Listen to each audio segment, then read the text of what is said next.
A lot is going on, so I'm not gonna waste any time anymore.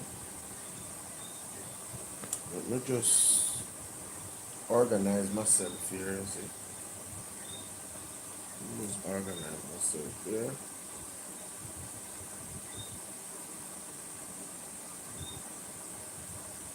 Everybody is good, everybody is good.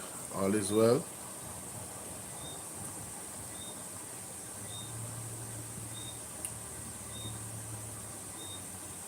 Okay, well, right here. That's all I need to do. Ah, wonderful. Wonderful. Alright.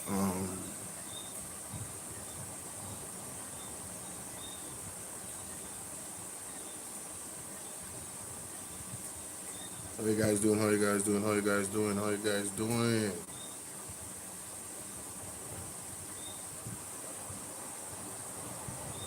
How comes them now? PNP I move lazy, you know. On the posting, you know. Cha. PNP I move lazy on the posting, you know, bro. Cha. Anyway, we don't worry about that. I'm so not. We don't worry about it. If Yeah, we don't want to nice right now. I have to find the part that I look for first. Yeah. How you guys doing this Friday? How you doing? How you doing? How you doing? How you doing? How you doing? How you doing? Ah, here it is. Here she is, ladies and gentlemen. Here she is. All right, wonderful. All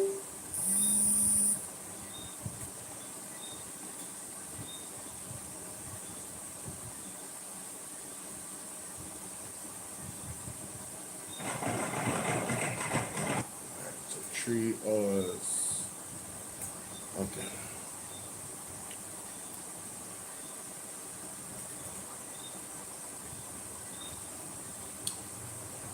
Well, good night, ladies and gentlemen. It's your brother Bolo VNR. We're here with another one. Adi, big up yourself. How you doing? TikTok, YouTube, how y'all doing? Welcome, welcome, welcome.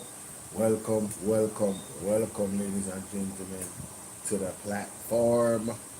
In this one, ladies and gentlemen, we are going to take a listen to some riveting stuff that happened in Parliament in regards to the new tax plan and the, it's affected businesses and so forth. The PNP definitely hit on all cylinders in this one. So without any further ado, let's get to it, ladies and gentlemen. Let's go. Let's go.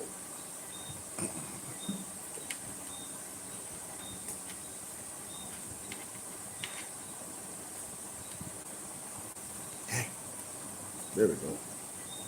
All right. All right. All right.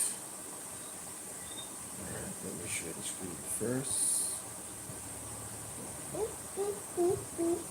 Someone please call 911.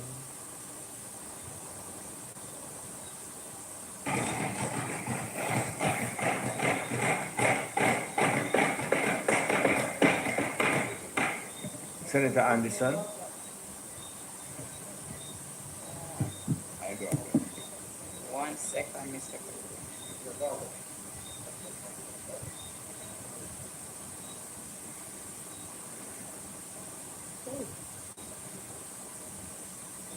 Don't stop my clock getting Mr. President.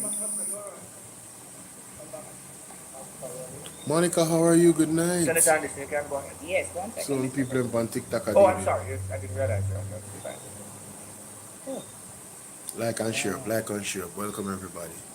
Thanks for being here. I appreciate you Oh, come guys. on. Yeah, what? Mr. President, let me first start by agreeing with opposition, with Government Senator Duncan as it relates to amendments to the Income Tax Act. I also wholeheartedly support the amendments, and Senator Duncan went to great length to the point where I was wondering if he was deflecting to explain how and why it was necessary. We now all understand how it works.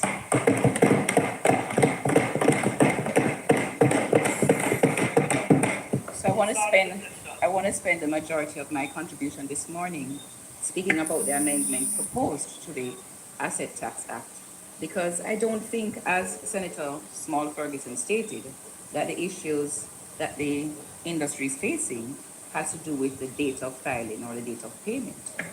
So I propose as well and support the fact that the amendments do not go far enough. Mr. President, I want to talk a little bit about the scale of the impact that the tax has on Jamaica's financial system and by extension the wider economy. I understand that over 80 billion has been extracted from the financial system since 2016, almost 10 billion in the last financial year alone. As we get to what Keith knows. That is capital that otherwise, Mr. President, have remained within Jamaica's productive economy. If that capital, allow ourselves to imagine, if that capital existed today as a standalone institution, it would be one of the largest financial groups in this country. That is the scale of the capital that has been removed. And it's not just what I'm saying, Mr. President. I would remind that the sector has spoken, and it's not good enough just to say that everybody has spoken about it. I want to quote a little bit what has been said by at least three players. Mr. Leaching, the chairman of the NCB Financial Group, in just January of this year, so we know it's still the case for NCB Group, publicly reported that NCB has paid approximately 194 million in asset tax since its introduction. US dollars, that's correct. He further indicated in the last year alone over 2.6 billion was paid, with a reported reduction of 41% actually in dividends if it were to be converted to dividends paid. He said that without the albatross of asset tax, dividends would allow him to better treat with the challenges of his AIC borrowings. I want to quote specifically that he said the big elephant in the room is the asset tax. In 2012, the asset tax was brought on as a temporary measure. We've all said it.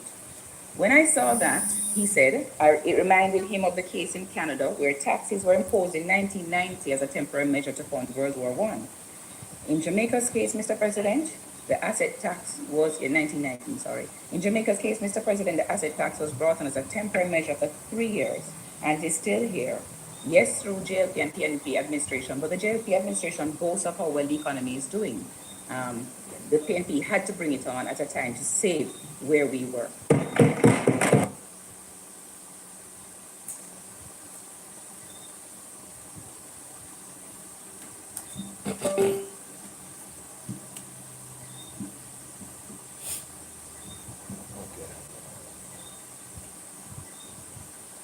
Ladies and gentlemen, let me tell you something.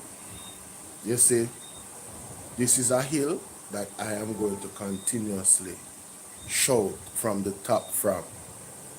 You heard how she spoke the truth a while ago and put the thing in context.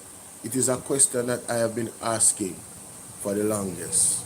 If the economy is so good, why is it that the Jamaica Labour Party is dipping in, how you doing T-Play, is dipping in the people NHT money? Why? Why are they doing that? I'm going to play a clip for you that I got from somebody today. Zine, give me a second. Let me play this clip here. Somebody sent me this today, I couldn't add it to it. I couldn't believe it. I never heard this from out of the Prime Minister mouth until today in regards to NHT. I'm telling you, this man is a serial liar. He has no integrity. I'm talking about impossible. Like, I couldn't believe it. I could not believe it, ladies and gentlemen. Let me just play it from this phone, because we just want them to hear it. Just want them to hear it. No, we can't play it from the phone. I'm not going to read that way there. We send it from the phone to the computer and then play it for you. Where is it? Oh man. I don't use my phone today. I don't message so much people today. So wait there.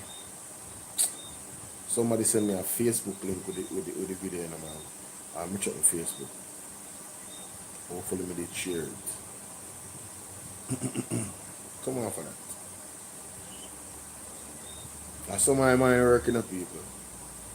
See it, alright. Alright. Alright. See it now. See it now. Where there? Carry this over here, so. Right side of it. Up on my Facebook page. Go to groups. Find the video. Take off this. As you know. Pause right this. Pause right this, sir. So why me can't pause it? No, man. No, man, that's a rather than to take it back. pause right there, sir. Alright, my people. See the video here, listen to this.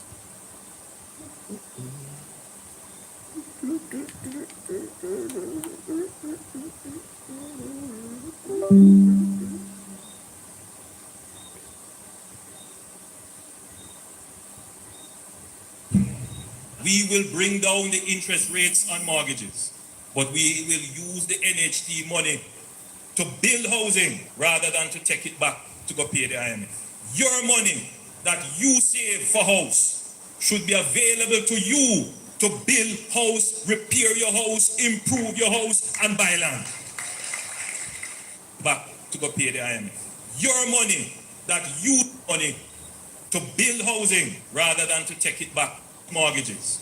But we will use the NHT money to build housing rather than to take it back to go pay the IMF. Your money that you save for house should be available to you to build house, repair your house, improve your house, and buy land. The Jamaica Labour Party makes that commitment to you mortgages. But we will use the NHT money to build housing rather than to take it back to go pay the IMF. Your money that you save for house should be available to you to build house, repair your house, improve your house, and buy land. The Jamaica Labour Party makes that commitment to you.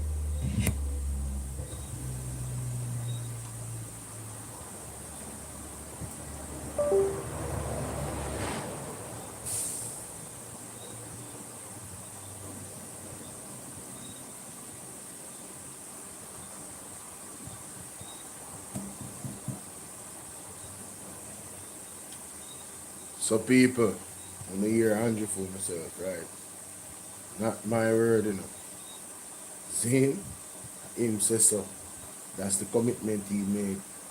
So when you look back at the fact that the People's National Party was in a corner and they had to go to those measures because of the extreme conditions economically that we were in that was caused by the Jamaica Labour Party. When you listen back to Andrew and his position about the NHT money, you guys really have to ask yourself the question, why was he so strong about the NHT money benefiting the people of Jamaica? But at the time now, when he didn't need to use the money, I'm talking about from 2017 till now, he didn't need to use the money. He made a commitment that his government would not use the money.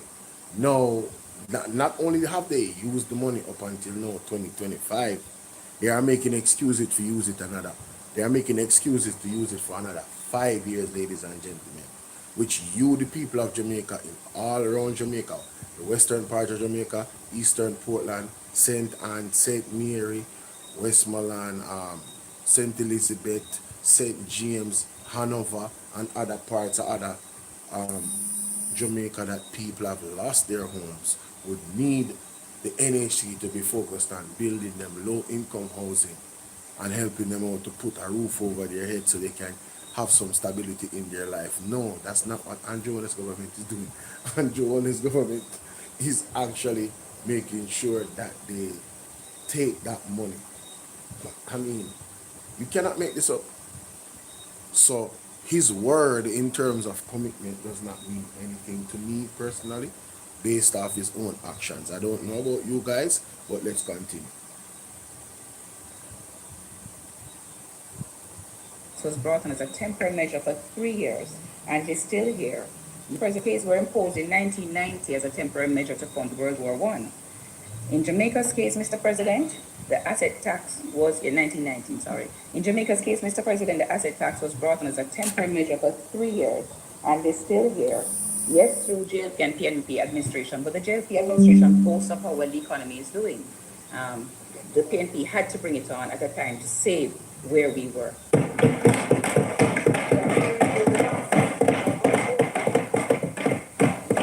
Mr. Leach went on to say that with 2.5 billion in shares outstanding, that would make the tax about $1.05 per share.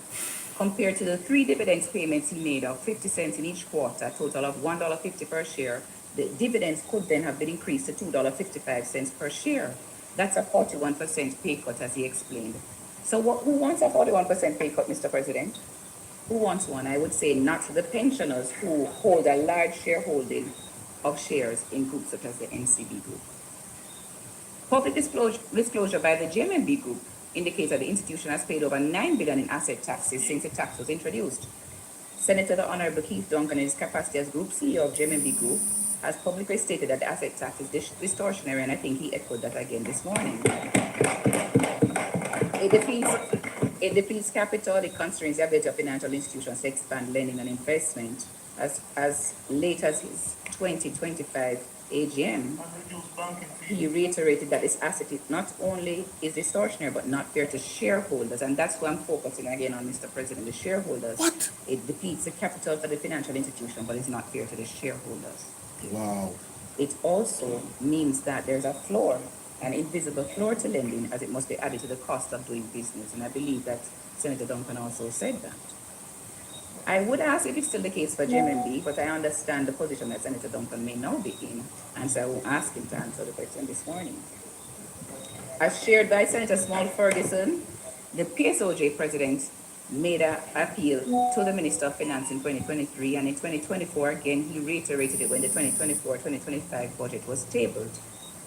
The PSOJ at that time called on the government to remove the asset tax and to take necessary action to implement the following initiatives: the introduction of a new Customs Act and regulation, first mentioned in 2020, a comprehensive review of the Income Tax Act, which some has started, but it's not yet where it needs to be, and the unification of various payroll taxes.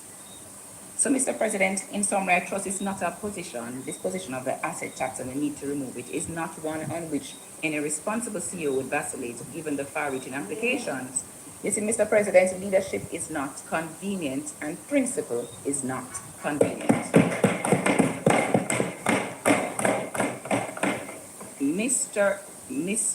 The Honorable Minister Nigel Clark, when he was Minister of Finance, condemned the asset tax charge. He did.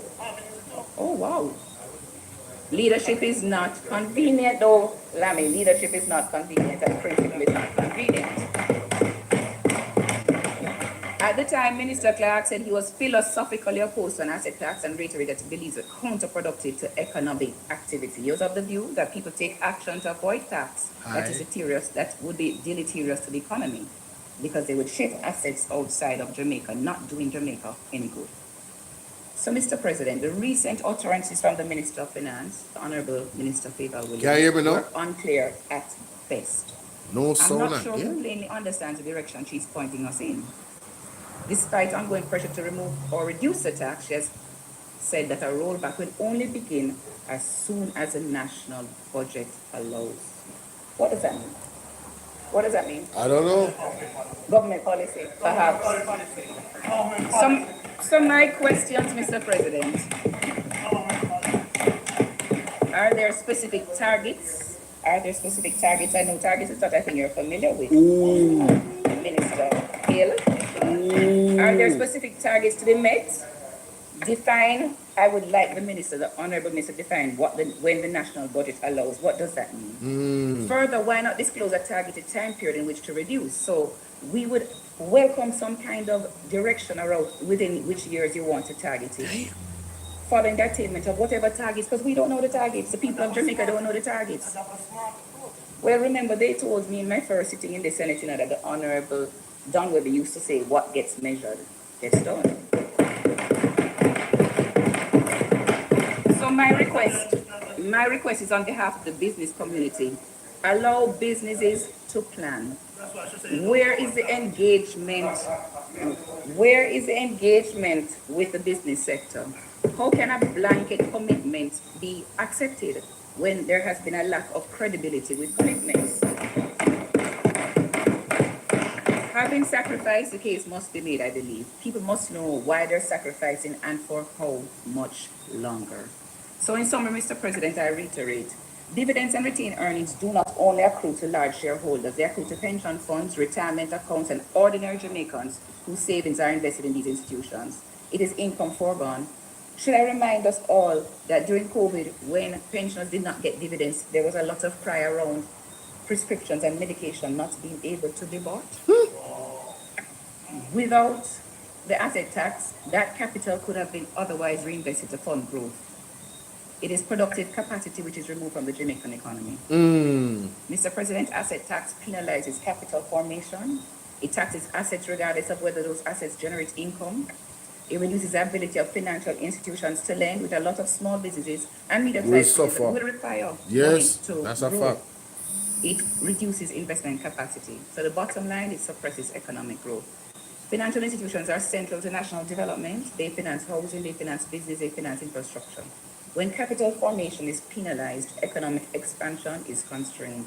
And ultimately, it's the Jamaican people who bear the cost. The amendments proposed, while not egregious, do not go far enough. We need to know how much longer we are expected to sacrifice. Thank you, Mr. President.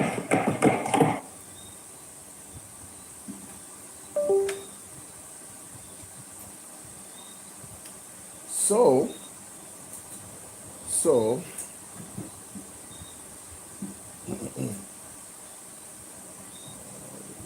see,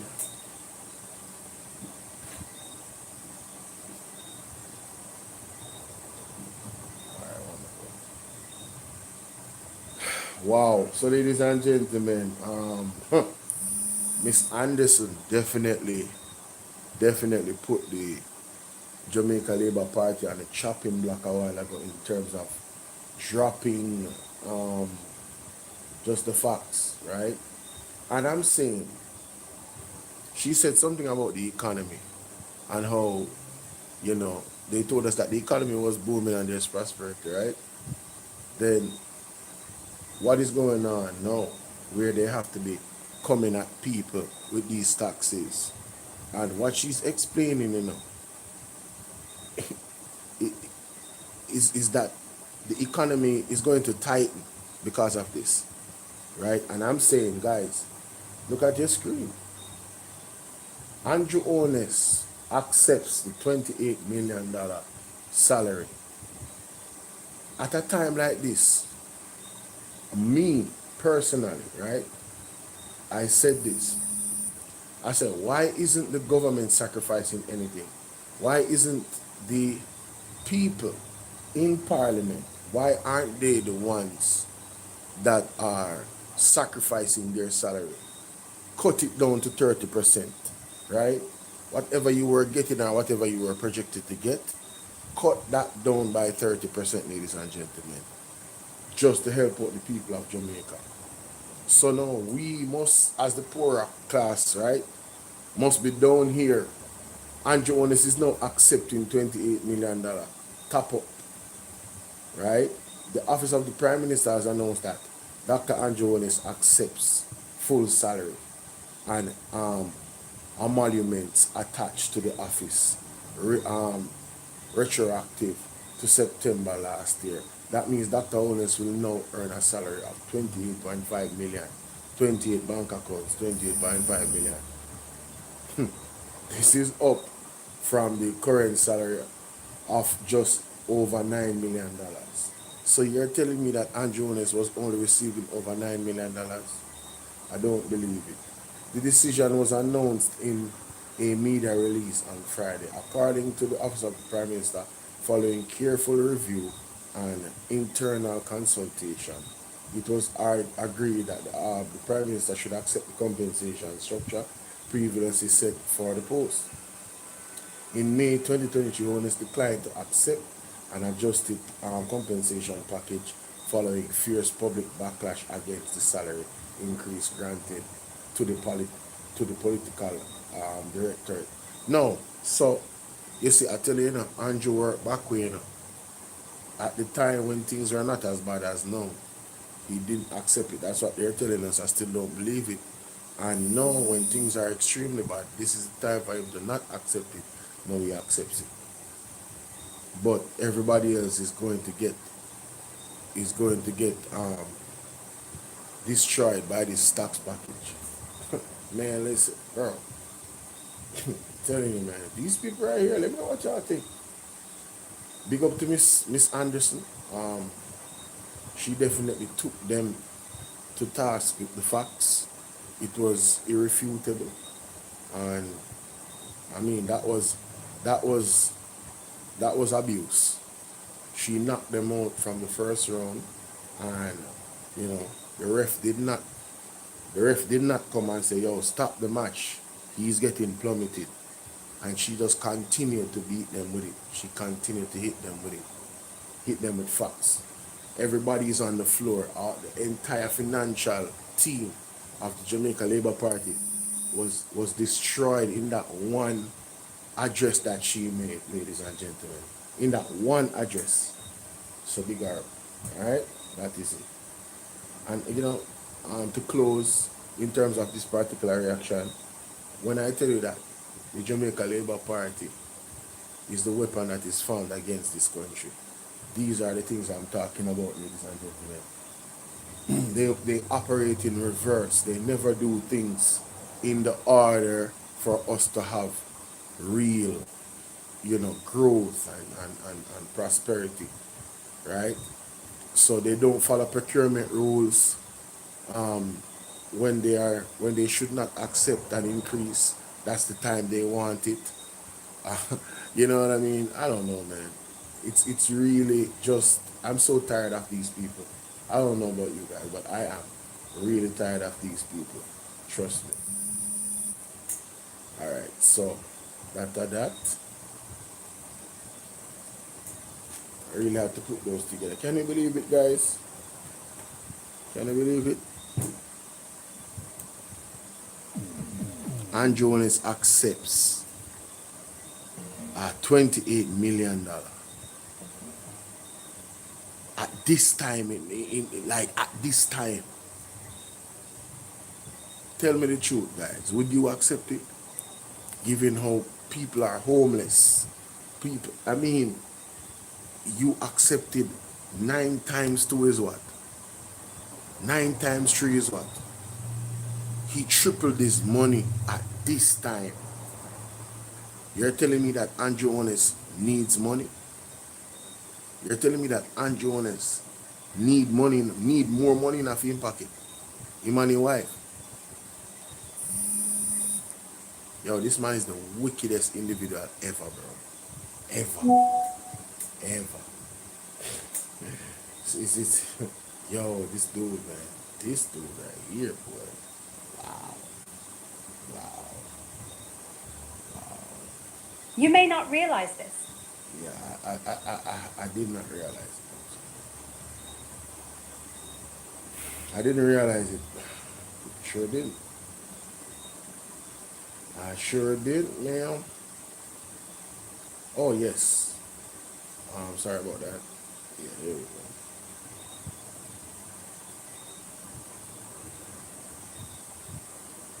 So, the clip with Christopher Tufton, yeah.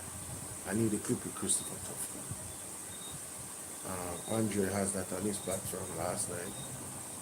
PDGV. That was 42 minutes ago. I think they won last night. As in the night before. Even today, in midday connection, I think he played it. Yeah, he did. Yeah, he played it today. It sure did.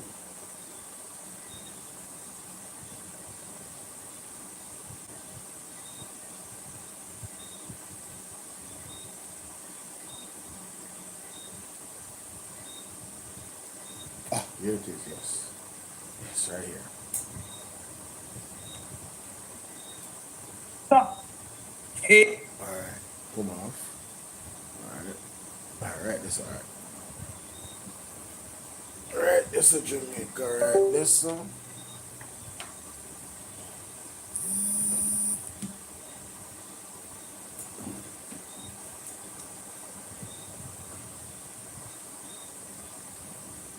Hello Jamaica, how you doing? It's your brother Bolo VNR and we're here with another reaction. So, St. Mary, there was a new health center that was open. Christopher Tufton was there, and there's a few things that I have an issue with in terms of this particular situation, right? Norman Dunn. Who remembers that Norman Dunn is the one that owns the building in Anataway that the TAJ was paying a lot of money for per month that was empty while he was a minister of government? How many people remember that? Selvon, how you doing? Right? How many people actually remembers that? That Norman Dunn is the owner of a building in Anataway that the TAJ was leasing that is empty. That whole scandal, ladies and gentlemen, you know, with Norman Dunn, while he was the minister at the time. I don't even know if Norman Dunn is still getting paid by TAJ. According to, and this was the 24th of March. And I'm going to carry you back to the article. See? I'm going to share the article with you. This is the 24th of March, 2024. All right? $4 million in rent for property not in use. Who remembers this? I guess I'll have to play some of it for you. Right? I guess I really have to play some of it for you. Because I'm telling you, man, this is an absolute disgrace, ladies and gentlemen. You really cannot make this up. You can't make this up. I want to show you guys the fullness. Alright, see? Auditor General reveals TAJ racks up to near 400 million in rent for property not in use. Let's go back to this article. Let's go back to this. Let me read this one alone. Let's read this one alone. Alright?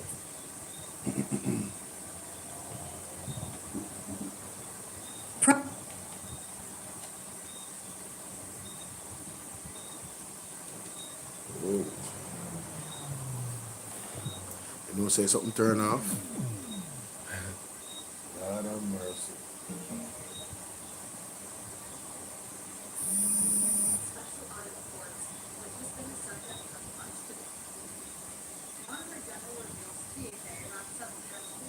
$100 million in rent for property not in use. /R today. Administrator. Reading time 4 minutes. Properties unoccupied despite total expenditure of over 356 million Jamaican dollars. Auditor General Pamela Monroe Ellis. Photo. Auditor General's Department. Durant Pate /contributor. In one of the 2 Auditor General, AG, special audit reports, which has been the subject of much debate in Parliament, Tax Administration Jamaica, TJ, has been found wanting for leasing 2 properties in Anato Bay and Mandeville for over 356 million Jamaican dollars, which are still not occupied. Both reports were eventually tabled in Parliament yesterday after House Speaker Juliette Holness, Speaker of the House Juliette Holness. Both reports were eventually tabled in Parliament yesterday after House Speaker Juliette Holness backed down on an earlier attempt to not have the documents tabled, citing a breach in how these documents ought to be presented for tabling.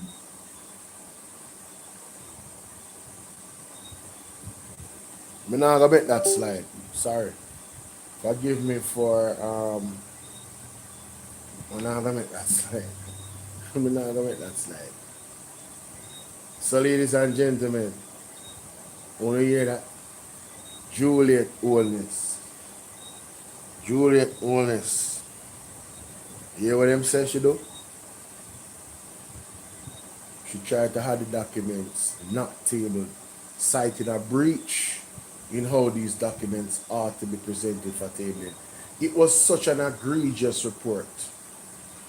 $400 million between two properties that were not being used.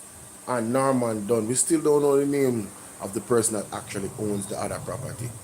And Norman Dunn was one of them, ladies and gentlemen. Wow, let's continue. Let's continue. This is a national disgrace, I'm telling you.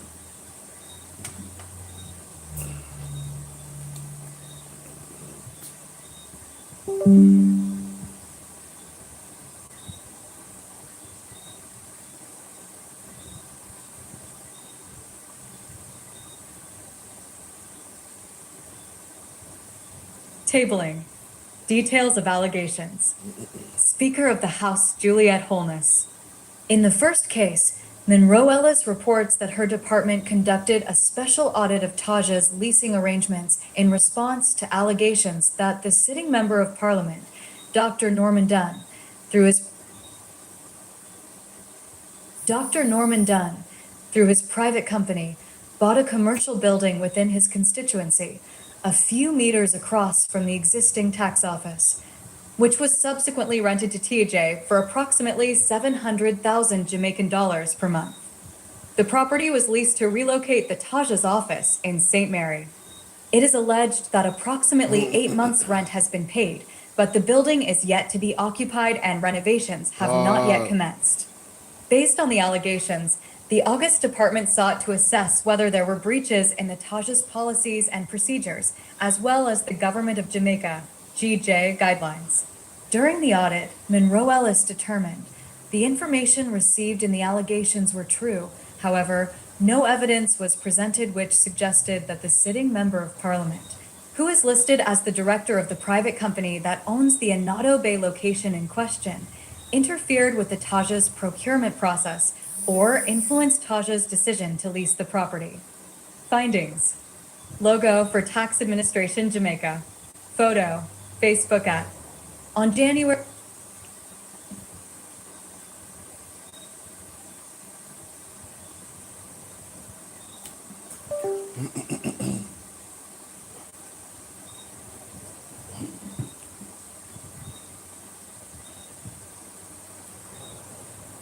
So, ladies and gentlemen, right, I'm not going to go more into the article, but right here, right, it says that there was no evidence based off the TAJ's procurement process that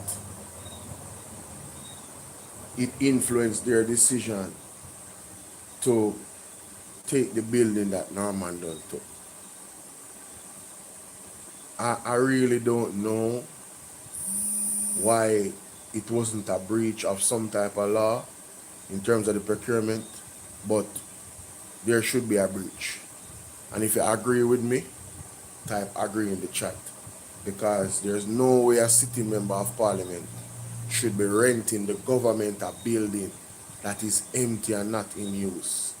This story went even further, because there was some argument that there was supposed to be some type of refurbishing and all type of thing of building. How you doing, Sharon? And it never happened. I don't know about you guys, but I have a problem with that.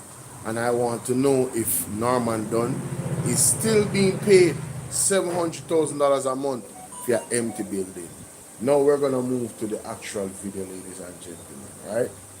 The actual video in St. Mary. Look at this with the ruckus that happened, right? Let's check this out. I'm the L Center. Look at this on the screen and tell me how Christoph and Bolga and Big Bagabaka. Look. So I want to say to you, enjoy your clinic. Enjoy your clinic. This is government taxpayers' money at work. Thank you very much. All right, ladies and gentlemen. Hold on. Ladies and gentlemen. Okay? Hold on. Distinguished ladies and gentlemen. Hold on.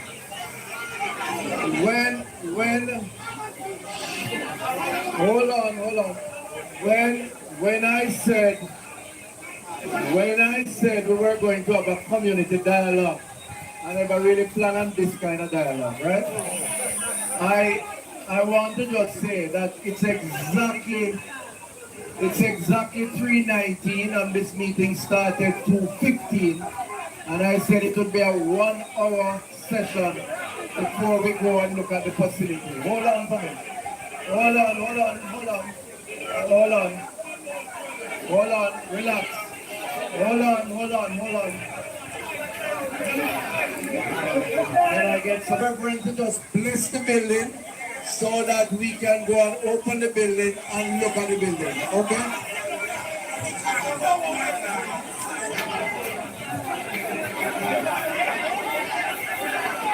All right.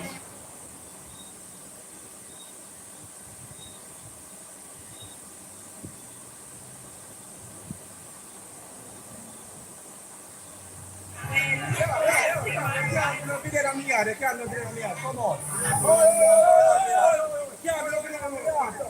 Monster Math presents What's Action? Okay, class, let's begin. So I want to say to you, enjoy your clinic. Enjoy your clinic. This is government taxpayers' money at work. Thank you very much. All right, ladies and gentlemen. Hold on. Ladies and gentlemen. When? Hold on.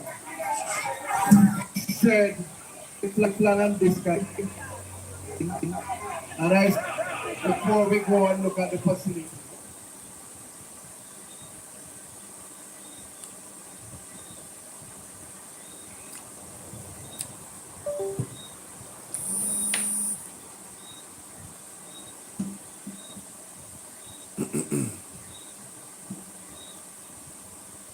So, ladies and gentlemen, you see, there was a disruption. There was a clash between PNP and JLP supporters. So, I stand corrected. Mr. Chris Brown was there. My thing is that, and I thought I didn't see him, but he was there. Mr. Chris Brown was there. So Christopher Tufton had Mr. Brown there. So I apologize for earlier when I spoke, and that was not correct. I was incorrect. Because I was like, he didn't invite Mr. Chris Brown? Christopher Brown? I was like, wow. So Mr. Christopher Brown was there, guys. No. Albeit that Mr. Chris Brown was there, I personally still don't appreciate that Mr. Dunn was there. I don't appreciate that he was given the microphone to speak. I don't appreciate it. I'm going to tell you why. I think personally that the situation with his empty building, while he was being paid, the amount of money he was being paid for being a member of parliament, is egregious. If the building was being used, ladies and gentlemen, I could understand. But our tax dollars was being wasted and his pockets was being filled at the same time when our tax dollars was being wasted. Right? I still think there's an issue. I, as a Jamaican, have a problem with government official that is already being paid as government officials is actually getting paid again from our tax dollars, right, with their businesses. I truly have a problem with that, and I don't care what side of the fence it's happening. So say, for instance, Mr. Golding is in power. Mr. Golding is a businessman, but while being the prime minister, his time is occupied in fattening his pockets with his business, and it just so happens to be it's government contracts that he's getting the business from. I don't know about you guys, But that is a conflict of interest for me. So I personally, I vehemently disagree with that happening. So it is a similar thing with Dr. Dunn. According to the report, there was no issue where the procurement is concerned. They didn't see anything. I really disagree. There has to be a conflict of interest, but they didn't see anything. I believe on principle though, if I was a member of parliament, I could not feel comfortable renting the building to the government that is not being used. It's empty. So Norman Dunn, for accepting that money for an empty building, okay, you can ask the question. Norman Dunn, for accepting that money, for me, I question his character. The government of Jamaica, the TAJ, for procuring a building that is empty, that to me is a sweetheart deal to Norman Dunn. It's free money. Imagine you as a Jamaican getting $700,000 a month. And that's it. Free money. How many of you would like to get $700,000 a month? Well, your tax dollars that is accumulated from taking it from you, that's what it was used to do. Just put into Norman Dunn's pocket. I have a problem with that. So you can understand the people in St. Mary that is burning a fire when him get the chance to come talk about tax dollars like him is a governmental representative. He doesn't have the right to speak there. He's a private citizen. Go and sit down. Worse, you never even do nothing for the people. Right?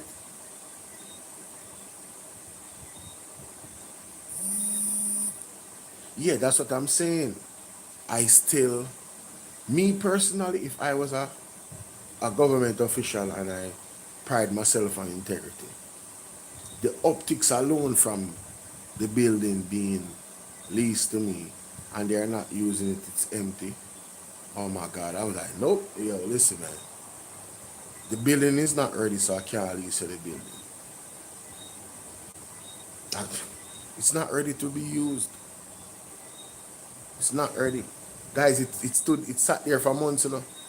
And even when the Auditor General report came out, about this, right? It was, wow, 2024, March 2024.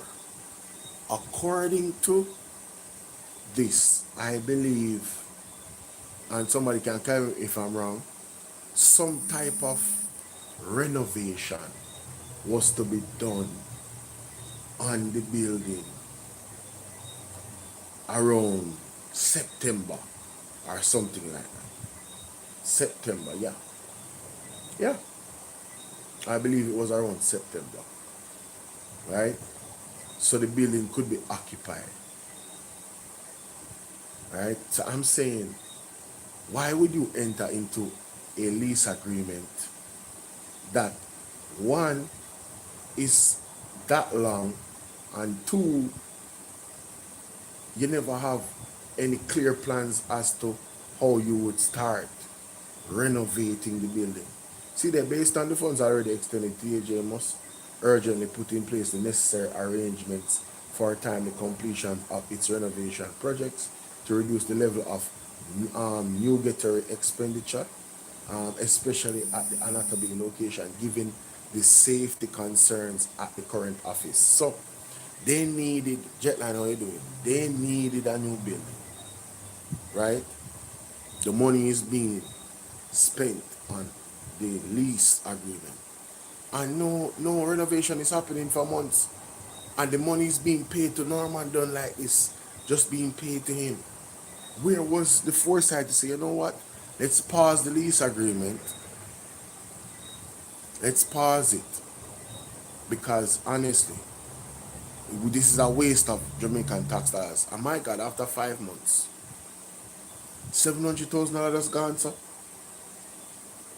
And you have youth that are going to school that can't afford lunch. and $700,000 gone, so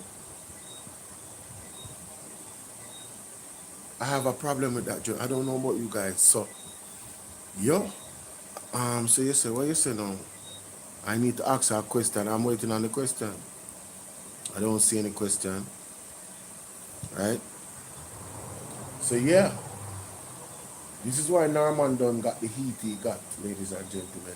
I just wanted to carry you guys back into time in regards to the situation with Norman Dunn. And of course, what's his name? One of the weapons that is formed against Jamaica, one of the three musketeers, Christopher Tufton, was at the center stage of all of this. Let me know what you guys think, alright? Yes, hello? The question is there. How come you're not seeing it? Say that? No, I don't see the question. You ask me if you can ask. Okay. You ask me if you can Things ask me a increasing. question. Mm-hmm. And I said, did you watch Andre's show earlier? No, I didn't get. Oh, no, I didn't get to watch it. Okay, his guest made a comment, and I'm just curious what you think about it, right? Mm-hmm. What's that? So they were discussing, as usual, Andrew. He said that he don't think that Andrew really did anything criminal, like anything illegal. Do you agree with that? What was this? What was the context of what he was saying in terms of what? Describe it like Andre was trying to explain to him about the things he's doing that's in the country that is just wrong, Mm-hmm. and him and all his idiots behind him, right? Yeah. So he was explaining them one by one, like what ladies or Roz, whatever his stupid name is, did or is doing to the country.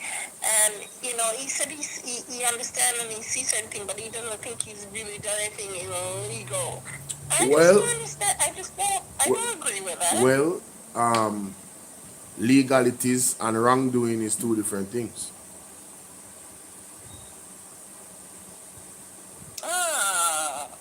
I think he hasn't done anything that he does. He hasn't done something to get charged for. So to me, that's it right there. This is what I'm saying. You'd have to prove. Somebody say acting like these people have conscience. What I'm saying is this. Can anybody say that Andrew has done anything illegal? Definitively. Nope. He's not been charged for anything yet.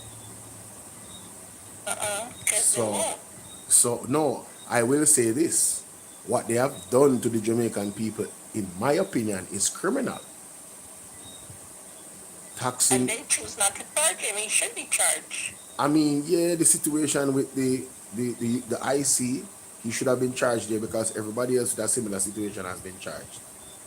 But they didn't charge him, so on record, he hasn't done anything. But that doesn't mean that he has not done it. It just means that they choose not to charge him. It's a fine line because it's a fine line because they are the ones that are the judge. I don't know about that. Yeah, they are. No, it's not what you know about. They are the judges.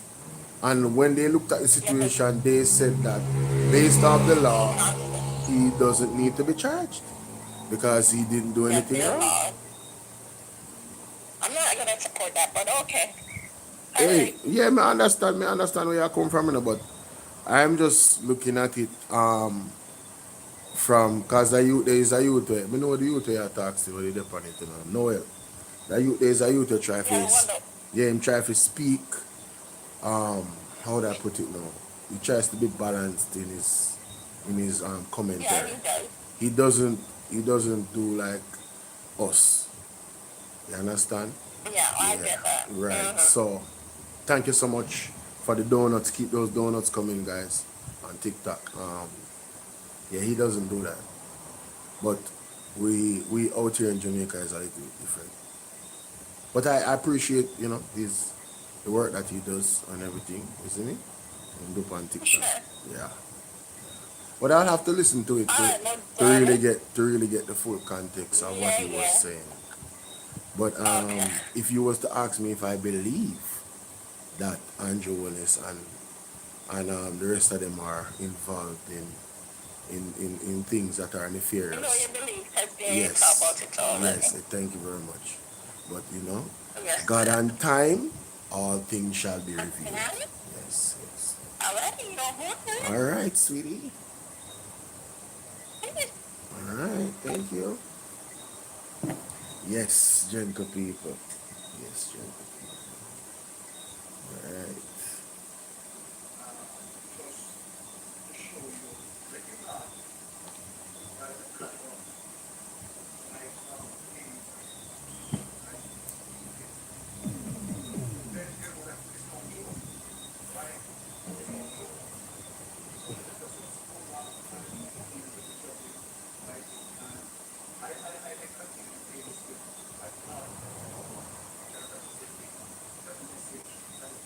To what the Jamaica Labour Party, right, has been doing, and for people who have been affected by it, because coming up, and why this is important to put this out there, because we have a local government election, right, that is now within Oh, the next 2 years, right, the local government election, and the Jamaica Labour Party is quite strategic. Everything that they are doing, every single thing that they are doing, they are putting a campaign piece in it, yes, right? So yes, don't be naive.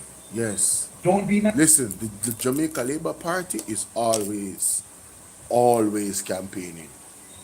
I want you guys to understand that. So when you see you look at that them company internet that I talk about say September 3rd gone already, ladies and gentlemen, the entire Jamaica Labour Party is campaigning. The bus them where them a come with.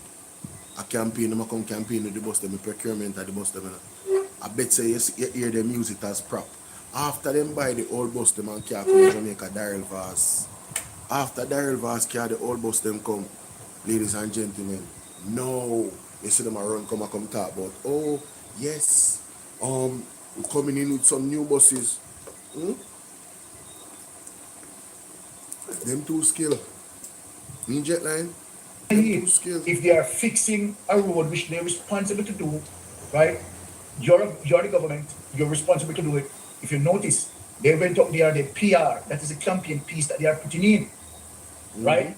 And it is so silly, so ludicrous that what the government is to do, right, and what we ensure that we voted for them to do the people's will. They are coming out and acting as if they are doing something for us. When you fix the road, or you fix a bridge, or whatever you do, right, to as it relates to political representation, You're live right it is now. what you are to do, Hold up. right? No political grandstanding should be in that, right? So for you to be selling that in terms of the political representation, that you're going to fix a bridge, you are to demonstrate that, okay, all right, to fix the bridge and so forth. I mean, people are going to know that you fix the bridge. If you're a good politician, you don't need to do these things. No.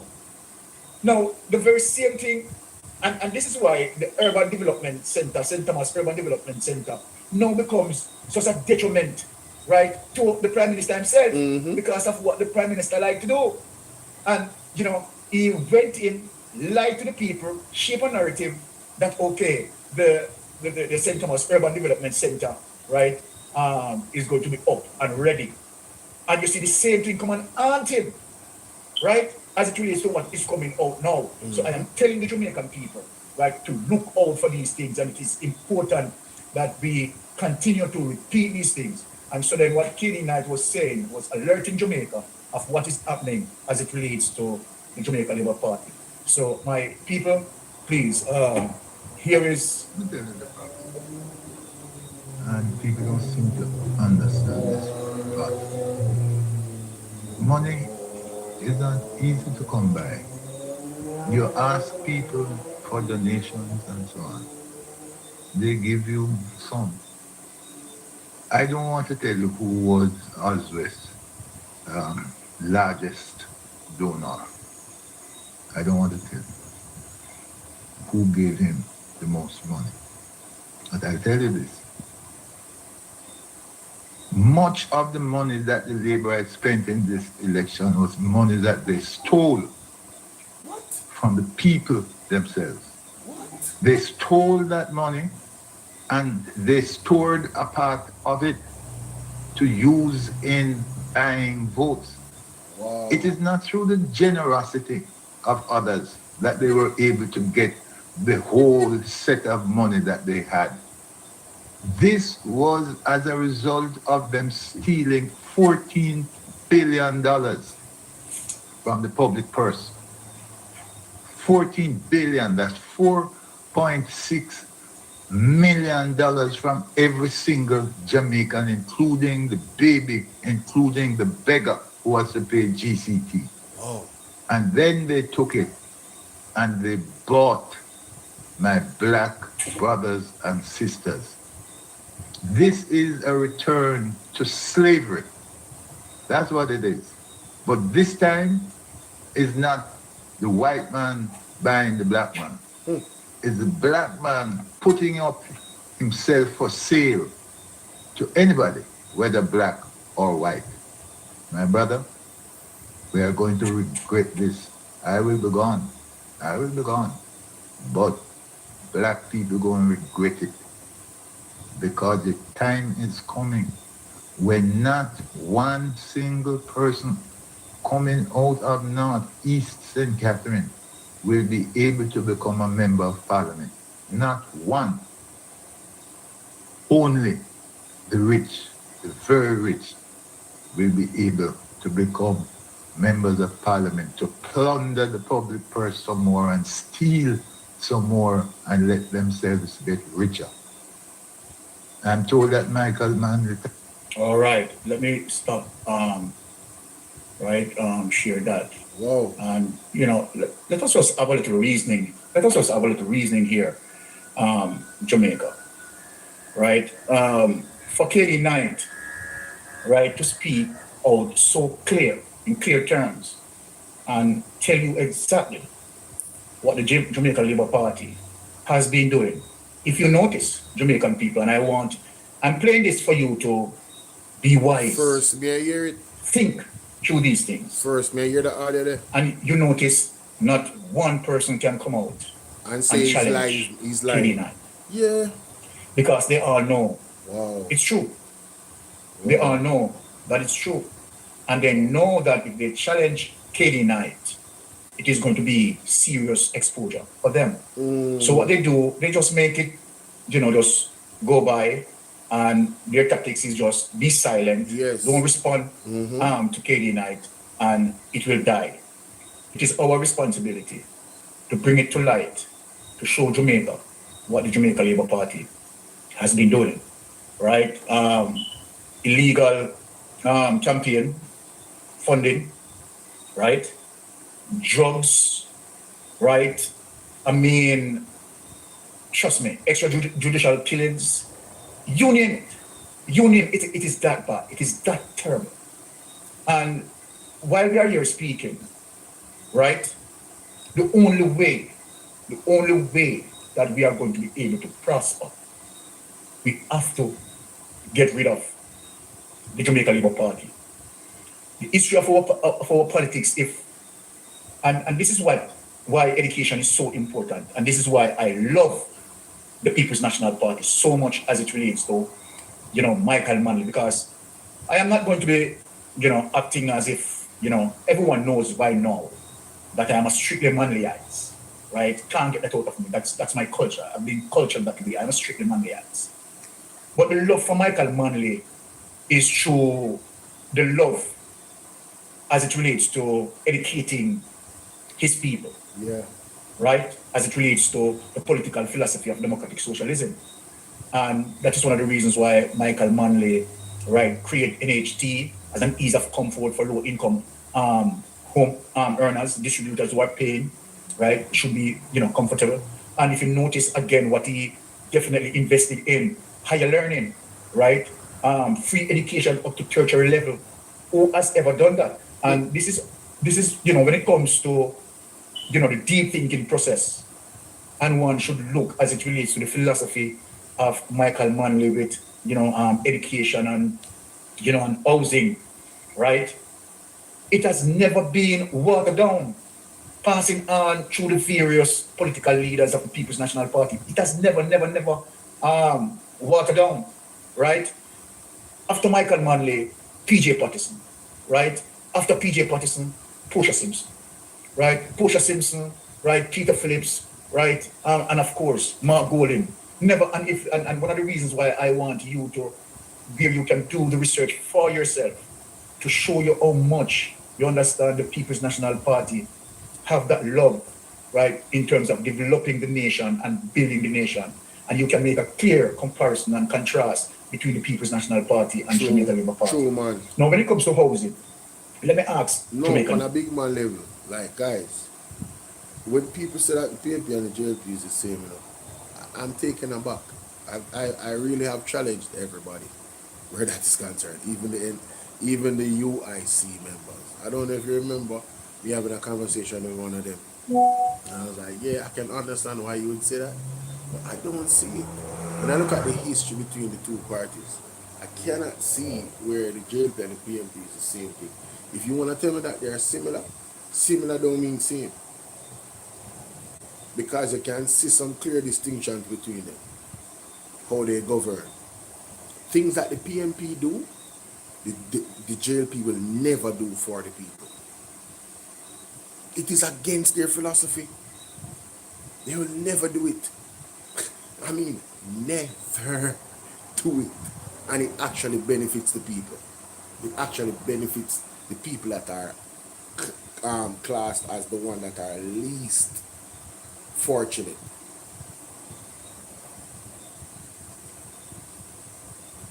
When you hear them say that the JLP is for the rich,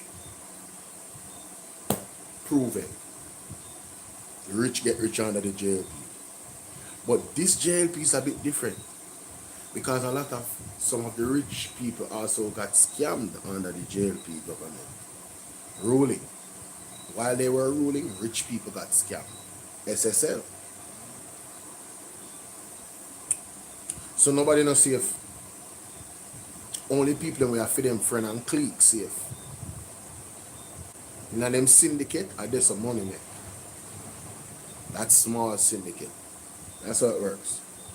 And I want you to don't listen to us. Just don't listen to us. Do the research. Go and actually do the research for yourself. You understand? Because when you are self-satisfied, you know that no one, right, as it relates to Andrew Holness coming out with this lie about FinSac and lie about this and lie about that, that will not able to hold you.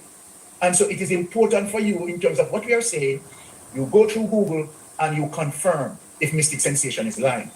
Now, for the People's National Party, as it relates to social programs being developed, Jamaica Labour Party cannot compete. I am not going to say that Jamaica Labour Party did not do anything as it relates to social program. That is not what I'm saying. But it is minuscule. Minuscule. The People's National Party had done a lot. Look at what Andrew Holness has been doing with the NHT program. My God. Right? And when Andrew Holness in 2015, right, what he promised? He promised that he would have constructed over 70,000 homes. Right? I mean, trust me, not even 30% of that being accomplished. And we are talking about over 10 years. Come on, man. Over 10 years. And not even 30% of that. Right? Yo, this man just makes promises and then calls it commitment while never committing or fulfilling his promise. A commitment should be a higher grade or something that has more credibility than promises. When somebody commits to something, it's almost like a legal, verbal tender, it holds weight, or it should. But with Andrew, man, listen, I'm going to commit to you that I'm going to give you this 100,000, and then, you know what I'm saying, you can do this and we make some money. And then he makes the money and not give you the 100,000. Because he sweet you up with the idea, say I'll get 100,000. You put in the work for him, and then he never get the 100,000.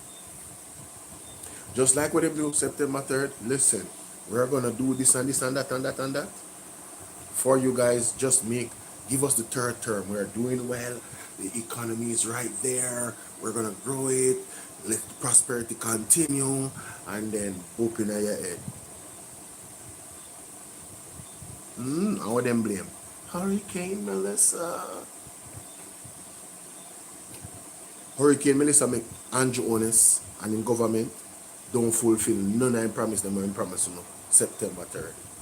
For September 3rd election. I don't notice. You labor right them on the out there, poke out on the head. But don't be disrespectful because they're no black on. Yeah. There's no sound I will get black. Me not afraid. We go on a rock with me. 40 odd people them. I'm 9 and 10 people them. I'm 36 people them. Whoever amount of people they out there over here, so we want to hear the truth, the total truth and nothing but the truth, so help them God, and he's not offended by it. I will stay in that company. Me I tell you, Dorel, the man, these people make the government get away with too much money and trick them with too much money. I'm telling you guys, it couldn't have been me. It couldn't have been me, bro. Yo, once you cross me, that's it. I'm telling you. That's it. Has been done. And so then when you look on the difference between, the People's National Party create low-income homes for Jamaican people, under no circumstances JLP can match up with that. But mark in terms of what I'm saying now, Jamaica Labour Party, by their trickery, and they continue to deceive, and I don't know why. I honestly don't know why Jamaican people buy into it, honestly. The internet is there, Jamaicans. Google search is there. Joanne, what's up? And yet, in all of what the People's National Party had done, right, the Jamaican people had put the Jamaica Labour Party in power more than the People's National Party. Oh, I just can't fathom it. I can't understand it that the person who is taking care of you better than the other person, you are treating the other person, right, putting that person in leadership more times than the people who definitely created all the social programs. And not only that, the People's National Party have been creating all the social programs, and the Jamaica Labour Party been using the People's National Party social programs. And I'm saying, at what point, as it relates to some people, that they are going to investigate these things, right, and provide a data that they themselves can make a prudent decision. It is there. Now, let us now go a little bit deeper. I just want to cement that. And for Jamaicans, we want to help Marvin Edgar. Marvin Edgar will be marching Monday. And for those who are in Jamaica, please, if you can participate for our cards. Because I have seen the Sagicor, right, run, happen, right, and more than 30,000 people show up. More than 30,000 people show up. No, I guess Mystica is not privy to the update that the march is postponed. This was earlier today. I hope somebody reached out to you and let him know that. No, man. There will be no, there will be no march this Monday. All right, guys. I'm gonna rewind and good night, Doreen. I'm gonna rewind. It postponed. Yeah, man, it postponed. I hope you know that. Right? So then, Marvin Edgar, right, is doing something that more beneficial than what the Sagicor is doing. And let me tell you what is more beneficial than what the Sagicor is doing. Marvin Edgar is moving towards getting out a kleptocratic government. You know what that means? You know what's the benefit there? The benefit of that? Let me give you the benefit. Where corruption linger in any society, and where you have a kleptocratic government, that country cannot prosper. Yes. And will not prosper. So then if we galvanize with Marvin Edgar, right? And we get this thing serious. Because Jamaica, let me tell you something. Where we on social media educating, talking day and night, and right, you are hearing the Andre Stevenson, you are hearing the Wayne Lonesome, you are hearing the Mystic Sensation, you are hearing the Rattigan, you are hearing the Jeffrey Tavares, you are hearing the Portland Spice, and you are hearing Hold on, before we make that point there. A society or system ruled by people who use their power to steal their country's resources. You hear that? That's a kleptocratic government. What he said was something else? What you mean? What did Marvin say? Marvin said it was postponed. Did Marvin give an update? Saturday, did Marvin, you wanna call me? What do you mean by he said something else? What do you mean by that? So a kleptocratic government is one that steals their country's resources. And that's exactly what this government is. They've been stealing our resources, ladies and gentlemen. Our tax dollars, they've been robbing it up. you can hear the Anessa Bell Rose, you are hearing the attack of the press, and all of the things that you all of the medium that you have been utilized. Let us deal with the facts. You have to look in the mirror. It's about you doing something. None of we say me the make we talk tonight. Well, I never find that. us will able to make that physical change if the people who have the power decided to sit and not doing anything. And that is fundamental as it relates to the success, the future of Jamaica. And if each one tell each one that, look, let us do this for our children. For me, I am not hiding. I am galvanizing it. Help to spread the message that people need to join Marvin Edgar, right, in achieving what needs to be achieved. This government need to get out of power. What people don't understand, and this is one of the reasons why I am going to play the next clip to show people that what we are talking about. Well, I'm my boss. Hearing you. Good evening to you and your lovely guests, our viewers. Thank you for having me. It's a pleasure. Yes, my friend. You see what is going on? At 7 o'clock, we're going to have opposition spokesperson on transport, Michael Phillips, on the program. Okay. Today, when I was speaking to you, after I came off the phone. Yeah, I saw the video, but what I got from it was something different. Some stuff, as I told you what I was doing. Right. And you and I know where Mr. Rattigan went out. No, okay? We get the drift of that. To axe your car. I should be able to take 5,120 times. It is short $637 million. So anyway you take it, it's short US. You're talking about US? Yes. No. Jamaica. Yes. Jamaica. Yes. So anyway you take it, we're still short 600 and odd. If you max out all of them at 5,000 US per bus, yeah, we're still short 600 and odd million with an M, million. Mm-hmm. And you're telling me that this man, this is not the only thing that this man is guilty of. Not his first rodeo. No, he's guilty of many more things. Many more things. And these people are constantly getting a spank on their wrists and are allowed to still collect a salary that none of them are worthy of. Yeah, the country cannot continue like this, Jeffrey. And this people will choose Marvin because they have seen dignity, they see pride, they see someone who means the Jamaican people well. This is not about me, but I am saying that the Jamaican people have not found a leader who stands though the heavens fall around him for the Jamaican people. And I am putting myself in that position where I am going to defend the Jamaican people and their tax money at all costs. There will be a protest before the budget is read in April. The date and time, we haven't done that. I went ahead because... There you go, ladies and gentlemen. So you heard what he said. There will be a protest. They haven't given the date and time, but it will be before the budget. So we're clear on that? You gotta get it from the horse's mouth, man. Because I was supposed to do a And you have protest. to understand when I say postpone. Postpone is not cancel. Postpone means you put off till another time. So he did say he postponed it. You see me? Yeah.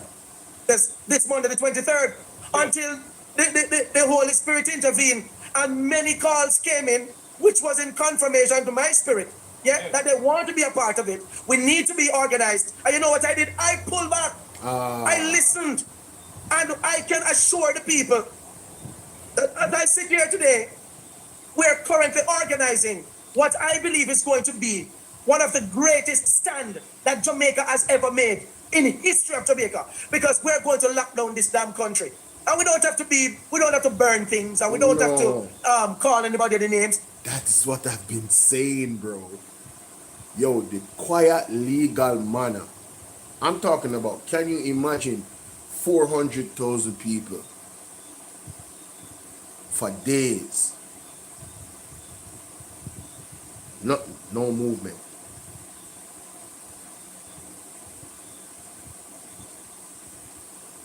And it's clear our demands. Tufton, big up yourself, Gary. Tufton, gots to go. Andrew, gots to go.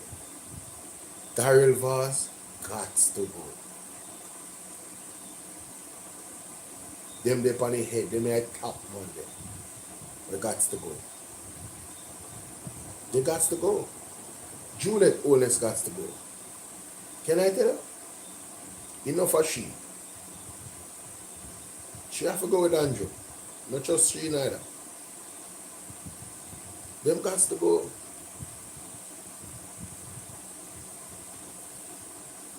She had the one where they in her parliament a shield the thing from things not bust out.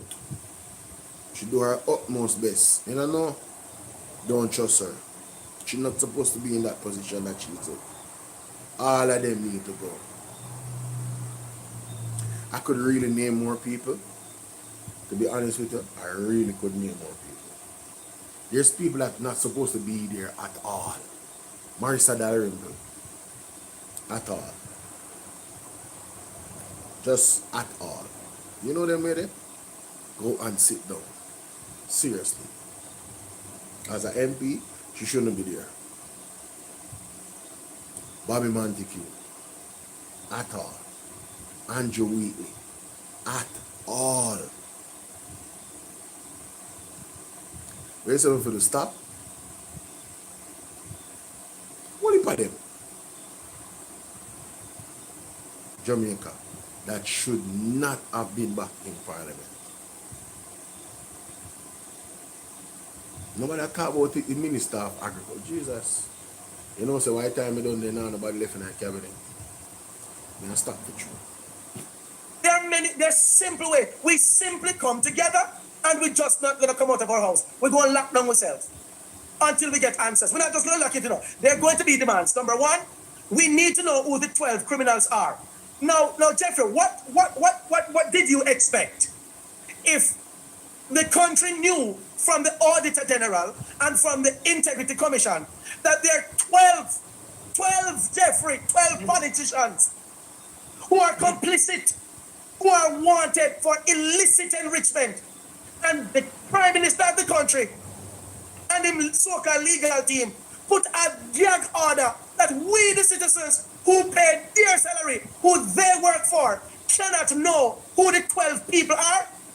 So what did we expect? And this was before the election. This was a rogue election, you know? We should have known everybody that was on that list. I think I realize that most Jamaican people love separation. Martha, I don't disagree with them. Them have to love separation. And there was an election where the country was voting for people who they are thieves, but we don't know who they are, giving them a second chance. You expect like any better? More than people to thief? They have to continue stealing because we voted for thieves. We did not stand up to say, listen, the persons who are complicit who are wanted for illicit enrichment should not be eligible to be re-elected. The country must know who they are, and they cannot, for the love of God, they cannot be on the ballot box. Jamaicans did not defend that. The opposition, I am disappointed in the opposition. Mark Golding and his entire team should have made that the number one protest, where we are not going to enter a general election until we know who the 12 persons for illicit enrichment are. Because naturally, them getting the chance to be re-elected without us not knowing, you're putting in back 12 more thieves who were the thief the country money. Marvin, I don't think that's accurate. I don't think that the People's National Party never demanded that. And before I disagree with you, Marvin, because I've heard several speeches from Dr. Dayton Campbell about said topic, and also Mark Golding, I would want to hear what is the action that you would like. You know what? Let me do it on this. Let me do it on this.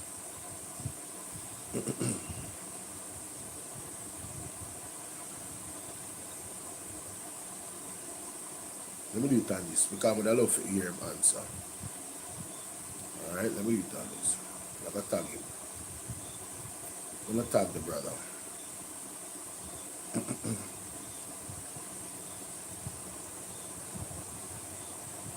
Now, an election.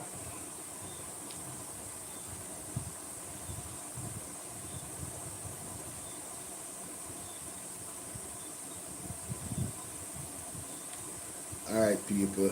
Shout out to Marvin, shout out to Make We Talk, Jeffrey Tavares on YouTube and on TikTok.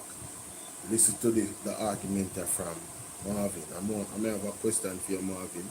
So, after you finish with questions, ask us some questions.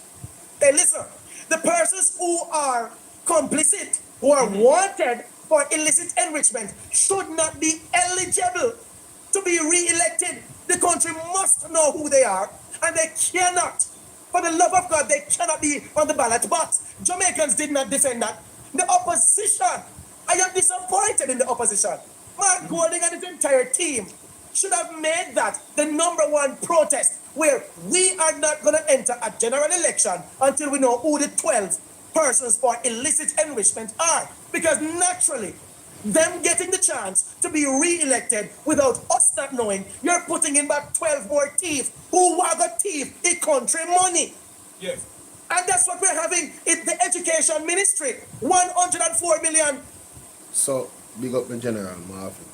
See, what may I say, bro? I would like to ask you what exactly you would have wanted the PNP to do. Like, what do you think the PNP did not do that was in their power?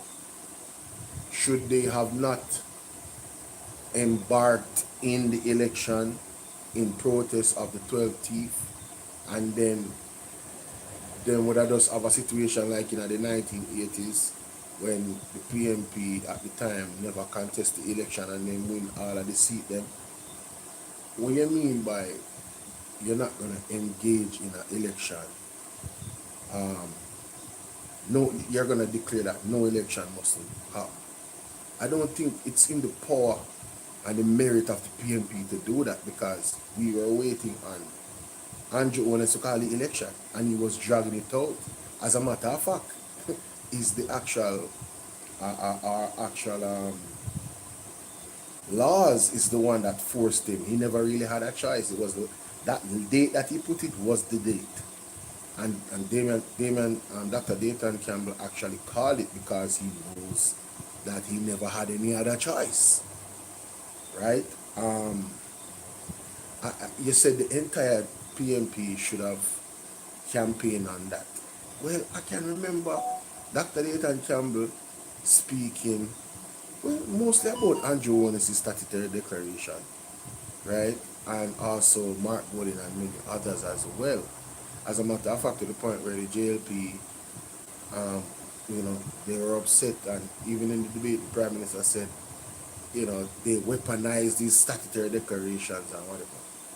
But you know, my question to you, my brother, is what would have wanted the PMP to do that they didn't do?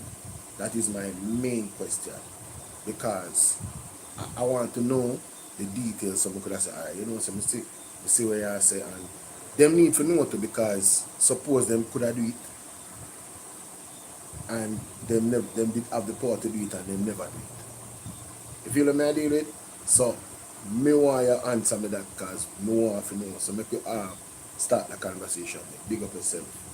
And people, we are waiting for Marvin answer. Because I'm live right now on YouTube and TikTok. Big up yourself in general. Yes man, more know. So we're gonna move back to this now. Right, in achieving what needs to be achieved, this government need to get out of power. What people don't understand, and this is one of the reasons why I am going to play the next clip to show people that what we are talking about over the past 2 or 3 weeks, telling people about indictment, right, as it relates to the culpability of the anti-owners-led government. You have seen certain signs that tell you specifically that no, Mystic Sensation, Lonesome, Andre, and all these mediums, they are 100% correct in what they are saying. We are not fooling you. We are not providing any misinformation or any disinformation. We are serious in terms of the data that we are providing. And as much as possible that the anti-owners-led government want to act as if there's nothing going on, I am going to show you the information, right? I'm going to show you the information. So this must show you that the level of compromise that Andrew Owner's administration is compromised. The truth be told, Jamaica, we don't know if we even, as a Jamaican people, have our sovereignty intact. It seems like what I'm saying is... Yo, you guys think I lie, Mattel? We don't even know if them people are sell off with birthright. I don't like Mr. Cartel. It's not lie. We don't know. We don't know what Andrew Willis has signed off on, ladies and gentlemen. We just don't know. We just don't know. You understand? So, it's sound away about it. Let us pray here. Let us It's pray. really scary. It is. Because of the level of compromise, Andrew Owner's administration compromised with drugs, right? I mean, money laundering, wow, illicit enrichment, goes to extrajudicial killings. Oh, it's just nasty. And the United States have Andrew Owner's like a puppet on a string. Mm-hmm. And so then, what is he giving up that we don't know about? Steal and easy. What is he giving up that his cabinet is silent on? What is he giving up that the opposition... Remember when Andrew said he sinned against the unborn? What was he talking about? You guys remember that confession and the so-called repentance? It's totally oblivious. Because the truth be told, the opposition is not in meeting with them, having meeting, right, with Donald Trump and Marco Rubio. How much of our sovereignty being compromised? Now let me show you the document, Jamaica, to show you that there's a federal indictment from the United States speaking of several Caribbean politicians who have indictment. This is no joke. This is no joke.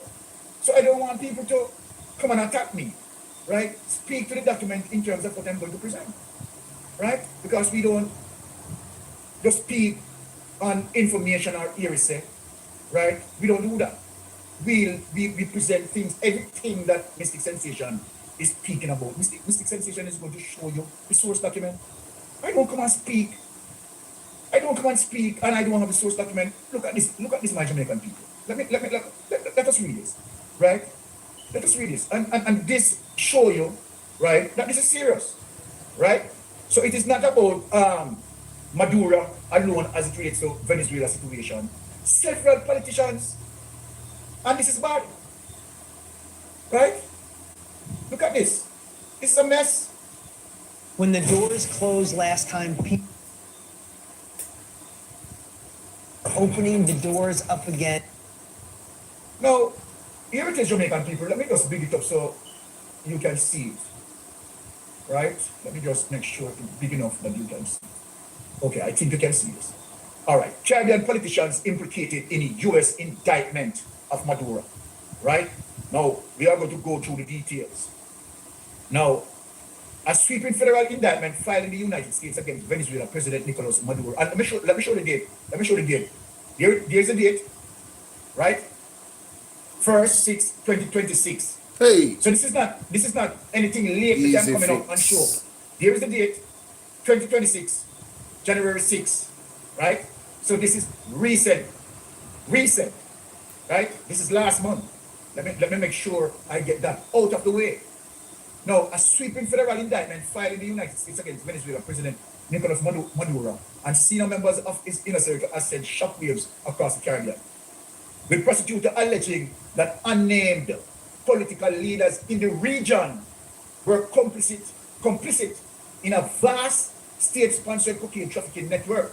According to the indictment, Maduro and key figures within his administration operated an extensive narcotics enterprise that smuggled large quantities of cocaine into the United States. Federal prosecutors allege that the network relied on sophisticated system of corruption and political payoffs to shield traffickers from law enforcement scrutiny. The operation is said to have involved senior officials across the Caribbean and Central America who allegedly accepted financial benefits in exchange for protection and facilitation. The legal documents further claim that the Venezuela regime used state resources to advance the trafficking operation, including military escorts, diplomatic passport, and official channels. Prosecutors also allege collaboration with violent international drug cartels, transforming Venezuela into a central hub for cocaine distribution into North America.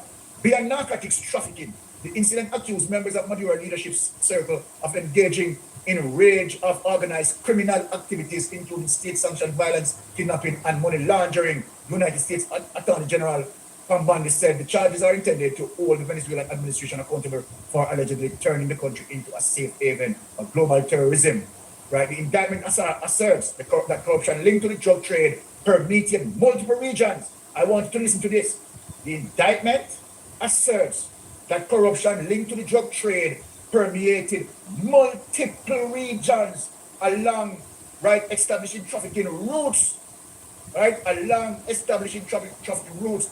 It states that the cocaine transshipment point in Honduras, Guatemala, and Mexico depended on systemic corruption, with traffickers paying a portion of their profits to politicians, who in turn provided protection and assistance. Prosecutors allege that these illicit payments were then used by political figures to maintain and expand their power. Let us stop share that. Wow. Now, Jamaica, let me just knock up this for you so you can quickly understand. Please. You might not see Jamaica name in this, but remember now, Jamaica, that Biden, prior to this information, had named Jamaica specifically. Yeah, man. And whereas it relates to Biden, yes, that's true. I saw that document, but I didn't see this one. Ryan, what's up, Ryan? Salute, my brother. Stating that many politicians involved. So then, and I'm only showing you that the indictment, right, as it relates to several countries, including Jamaica, because we all know, as it relates to the information that we have provided here, that the Biden government, you understand, have Jamaica in its crosshairs. Likewise, the Trump administration. So when I say, what is it that Andrew Ones, right, is compromising? Now let us dig into factual thing that we know. What we know that the entire CETA has been dismantled. Yes. We know this because of the same drugs. So we are not guessing. Right?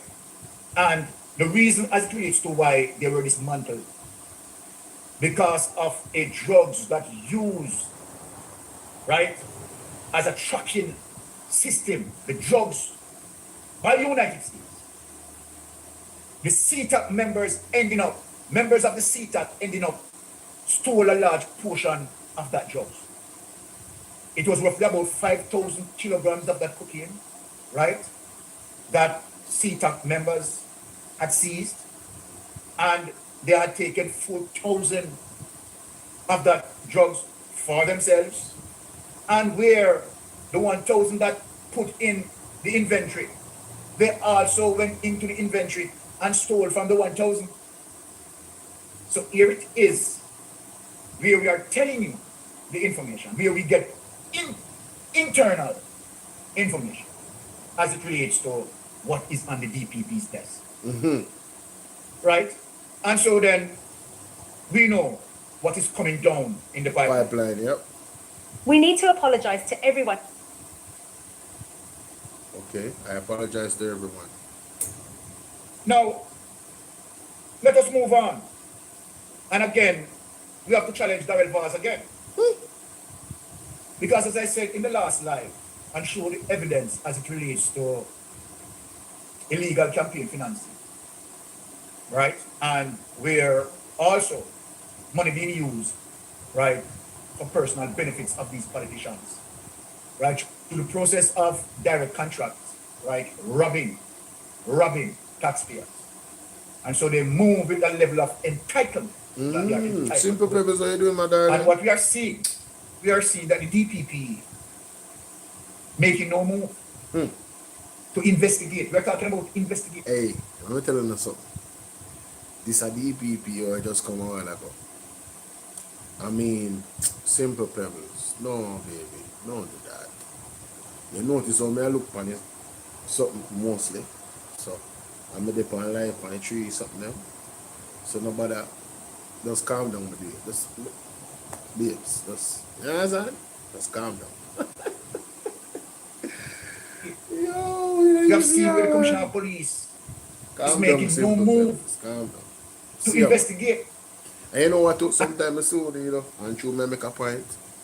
And my mom said this to me the other day because she watched my live and she watched over some of them and she's like, sometimes you should not stop the audio to say hi to somebody and big them. You see me? So I am doing my best to listen to my audience. And my mom is a member of my audience, also a very important member of my life. Maybe the most important. You understand? After God. You understand? My mother and then the father. So listen. You understand? Yeah. Yeah, you see that now? That's why when me see you, I'm not going to yell, you hear? When me see you, I'm not yell. See that? You tell me the same thing. So that's why now I was making the audio play. And when me have a substantive point for me, you know, we stop it. You see me? Iris, where I deal with. And even when it is so blatant, it is blatantly clear as it relates to what Darrell Vaz had done.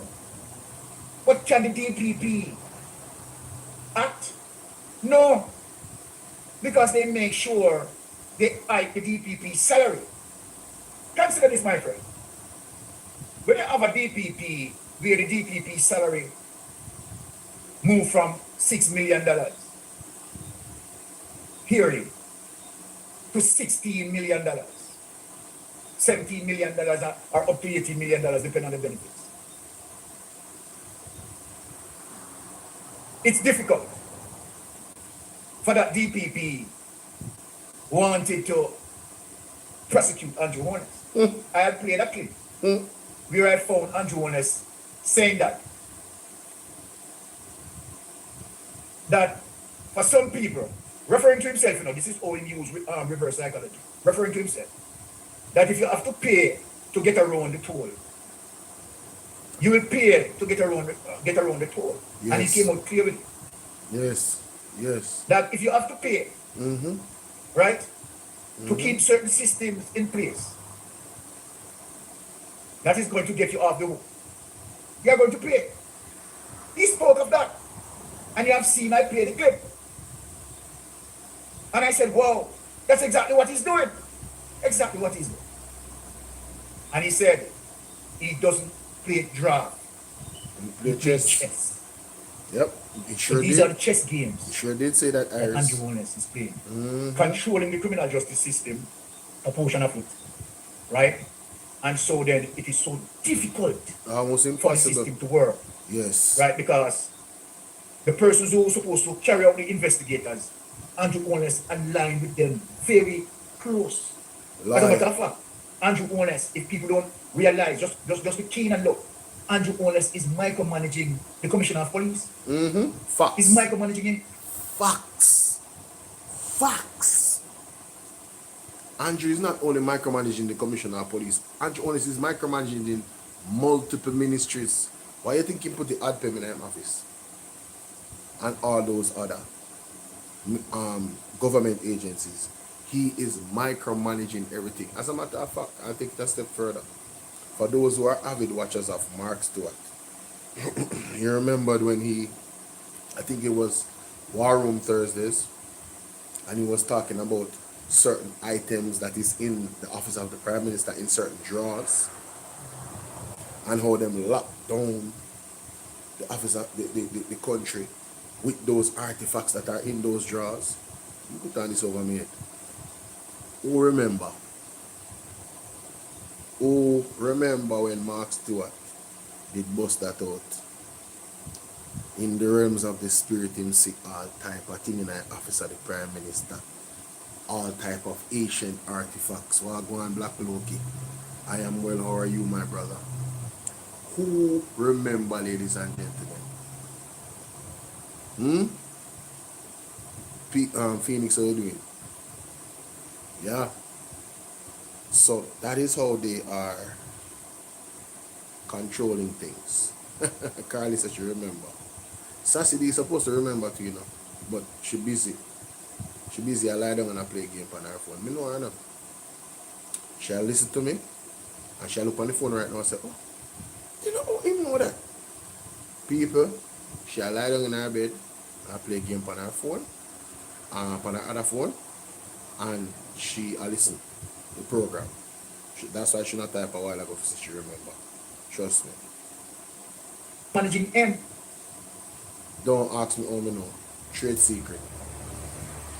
I have never seen where in the history of any other administration where the Prime Minister in that administration, right, going around, right, having one-on-one talk, you understand, with superintendent of the police in a particular area and talking about crime and all of that and all of that. We have never seen that before. So this goes to show you the close micromanaging that he has been doing, ensuring that, of course, the persons who he able to manage keep the subordinates under subjections. That is what Andrew Holness is doing. You know? Very clever way to, you know. That is what Andrew Holness is doing. So people have to understand these things. Yeah. And so then it's difficult for the Commissioner of Police to act now independently because of the micromanaging system that Andrew Holness placed the Commissioner under. Right? And where that system ties is that now you have a Minister of National Security. So then this is what is happening, and this, Jamaica, we have to move to get rid of this. The Commissioner of Police must be independent from the political powers. Facts.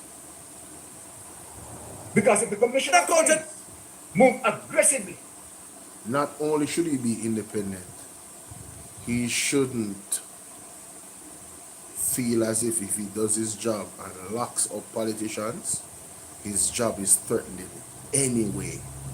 There should be something in the Constitution that protects those types of government workers. Just the idea of a threat should be taken as treason. Either way, if the police commissioner should threaten and can be proven to have threatened any government official in any way where force is, Parky big up, in any way where force is concerned, right? to intimidate in any form or any manner. Treason goes against the well-being of the actual state. You see, the well-being of the people. And if government officials should let, you know, the police commissioner or any police for that matter feel like if they are doing their job and going by the letter of the law, they should lose their job or be demoted, it should be considered treason, and you should get it's the highest form of corrosion in a society, you know, when you have government official that can actually threaten the position of a police officer. If you go to the courts and the police did something wrong, that's different. But if they're actually doing their job and you're impeding them from doing their job, I think it should be considered as treason. It's treasonous, in my opinion. And treason should be punished to the highest level that a country would take punishment. Whatever the society decides treason, the punishment for treason is, yeah, you should be punished for those types of things in that manner. You understand? Towards entrepreneurs, the Minister of National Security may have other perception and decide to put on the political pressure. Where that leaves the Commissioner of Police. Particularly in an instance where where they set the system that, okay, all right, to every 4 years, you have to consider a new Commissioner of Police. That's where the trick lies now, because you come under the political belt. Because if you are not in line with the political party, you know, that governs power, obviously, you can be rooted out. You can be rooted out. So they need to from out of the police force. True. And this is what Andrew Wallace is doing now, making sure that he's micromanaging the police force. And how do you recognize the evidence of that? Every time the police has a win, meaning they are celebrating some type of success in their functions, who is the speaker? Not the Commissioner of Police, Andrew Wallace. Yeah. It's not Andrew Wallace. When the police force is under pressure, who do you see? Police Commissioner. And Sleepy. When Horace Chang was taking a break because of medical reasons, who do you see took his post? Andrew Wallace. When Favour Williams is doing certain speeches in Parliament, and she has to answer tough questions, who do you see intervening on her behalf? Andrew Wallace.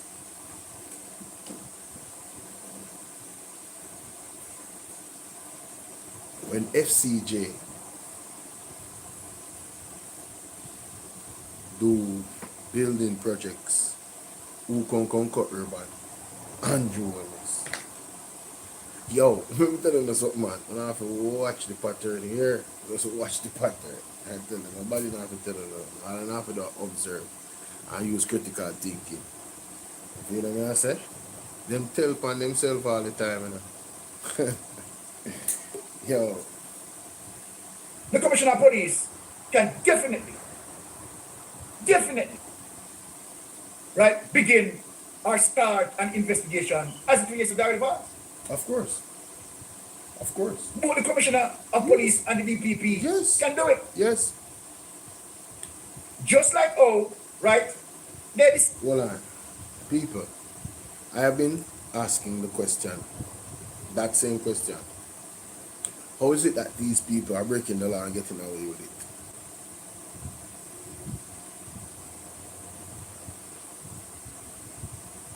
How? How nobody never looked into the school buses? How nobody never looked into the police cars, the used police cars? Where's the money? How people don't get locked up? Where's the money? Where's the money? Nobody got locked up. Nobody. And the money was spent.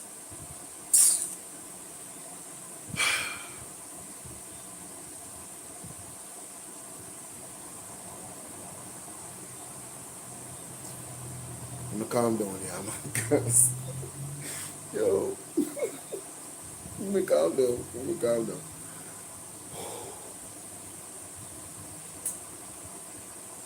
Both the Commissioner of Police and the DPP can do it. Just like how, right, they decided to take on the mission with the senior superintendent, Wayne Cameron. And you have seen that, okay, yes, their powers, they've exerted their powers, and they are right to do it. Alright, so let me help you out there, Iris. So the instructions up here, none of it is mandatory. But I appreciate the fact that you would like to hit the like button and you would like to share. I hope you know how to subscribe, because that should be the easiest part, right? But Iris, watching from this view, right, at the top up here, so there should be a thumbs up symbol like this. Once you click it with your finger, the like button is going to the like option is going to come up, and then you press the like button, and on that same option you're going to see the share button as well. Let me see if we can get an example, a live example. Let me show you from my other phone here, and this is a lesson for everybody, so check this out. Let me go to my other page. Let me switch accounts and then go to this live. Alright, cool. So, Bolo VNR. Right, here we go. Alright, so, I don't know if you can see this. Well, maybe it's too bright. Maybe it's too bright. Hopefully not. But here we go. Alright, so, oh. Wow, it really is too bright, isn't it? Sorry, I'll turn it down completely. Hopefully I can see it. Alright. Still, the balance is not good enough. I have to have a little bit of brightness on it. I can't do it, no, I can't do it. No, man. No matter if we carry it far, it's still too bright. So, right up here, so Iris, let's see if you can follow me. Right up here, right? You see the amount of people watching, 55, and you see the thumbs up symbol beside it. When I press the thumbs up symbol, this comes up. See that? See that? All of this comes up on the screen.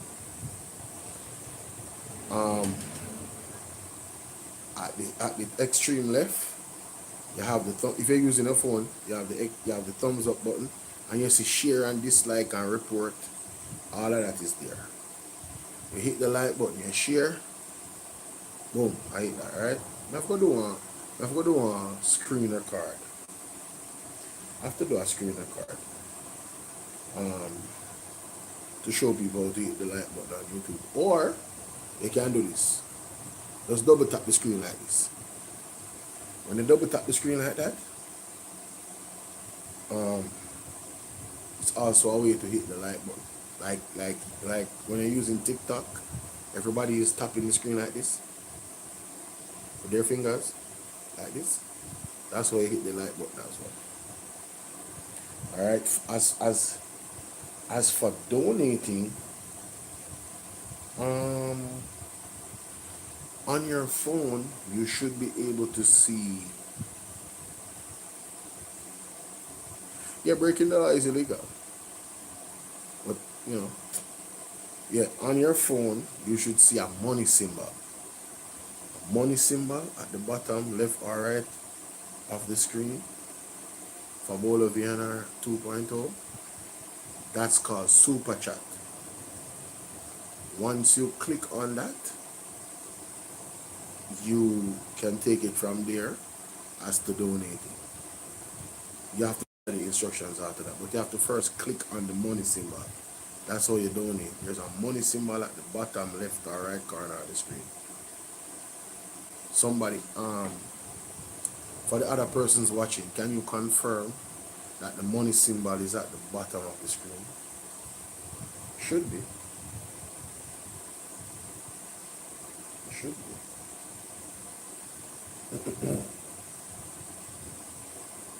Can we get 50 more people to subscribe so we can get to 36,000 by the end of the night? Let's go. Let's get to 36,000 views, ladies and gentlemen. Of course it is. The money symbol should be there. So there's a money symbol there. That's how you donate. And also, we have the Cash App, the PayPal, and the Zelle pinned in the comment section right there. That's the best I can do. Best I can do. Alright, let me go back to the previous live. Let me go back to this.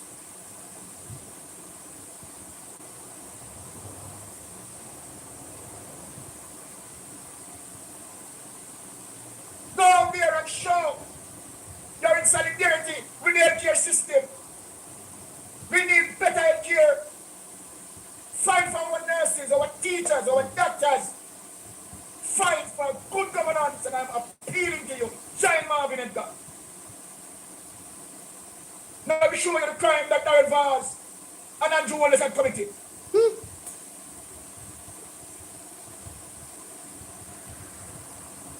Now people, I want you to look. Here it is in plain sight. And I bring it up for you so you can see it. Yes, in terms of my search, it is a criminal offense in Jamaica for a politician or public official to misuse public funds for election campaigning, as this constitutes an act of corruption and abuse of office.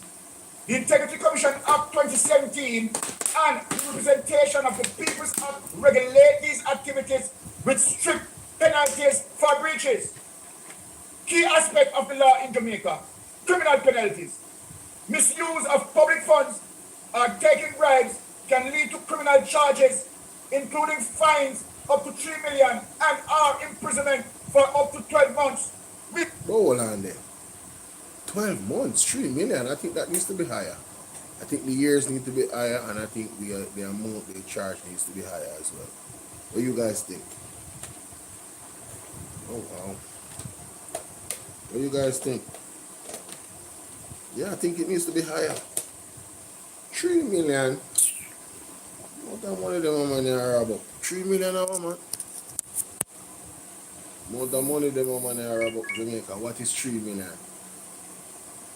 We want Darren Vaz to be investigated. We want Darren Vaz to be charged accordingly. He broke the law to do act as if there's no law existed. I'm talking about you're going to know by 100 new buses. Where the fuck you about? I'm talking, sorry for the language. You need to be investigated. We are talking about 100 new buses for. You need to come deal with this.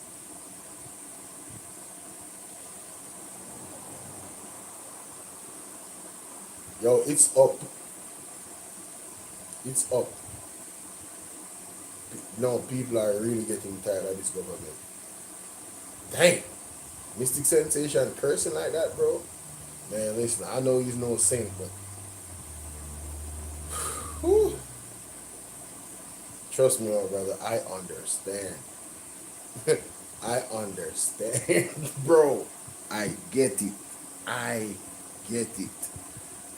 You know, oh man, boy. Sometimes I'm here. Brad says she frightened. Yo, Brad said me frightened, you offended. Hey, Brad, you're a real elder.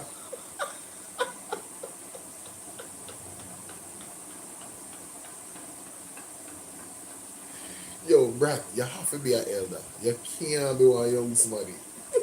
Unless you grow with your granny.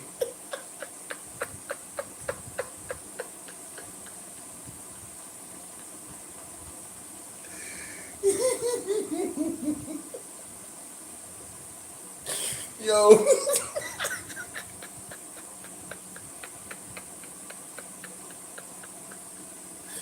Yo. Brat, you know how long it is? I'm a grandma, baby. Same thing. Then I tell a man, yo, anybody with your ear say, me frighten you, Fenny. Trust me, that is a old Jamaican term. Me frighten you, Fenny, you know how long me get that?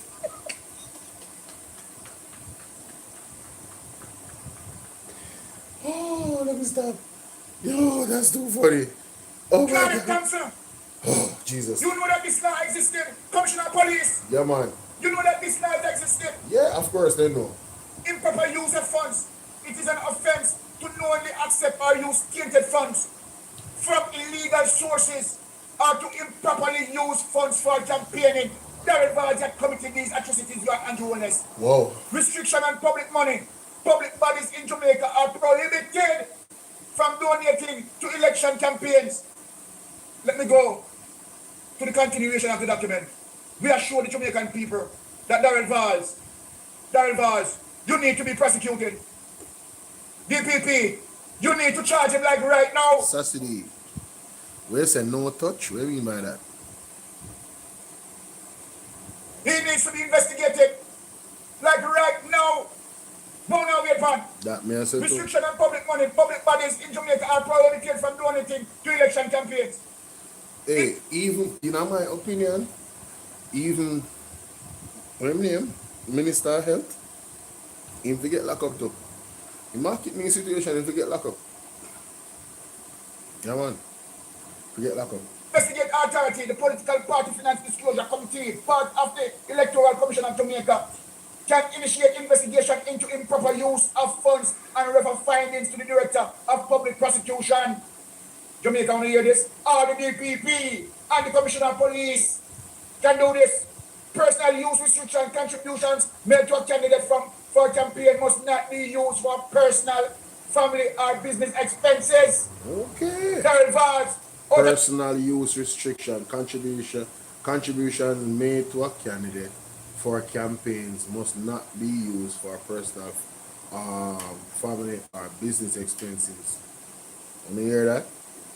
$1.4 billion of you and Andrew and Danville Walker. Right, we use it for personal. No man, Sassy, you fall asleep. You're not type.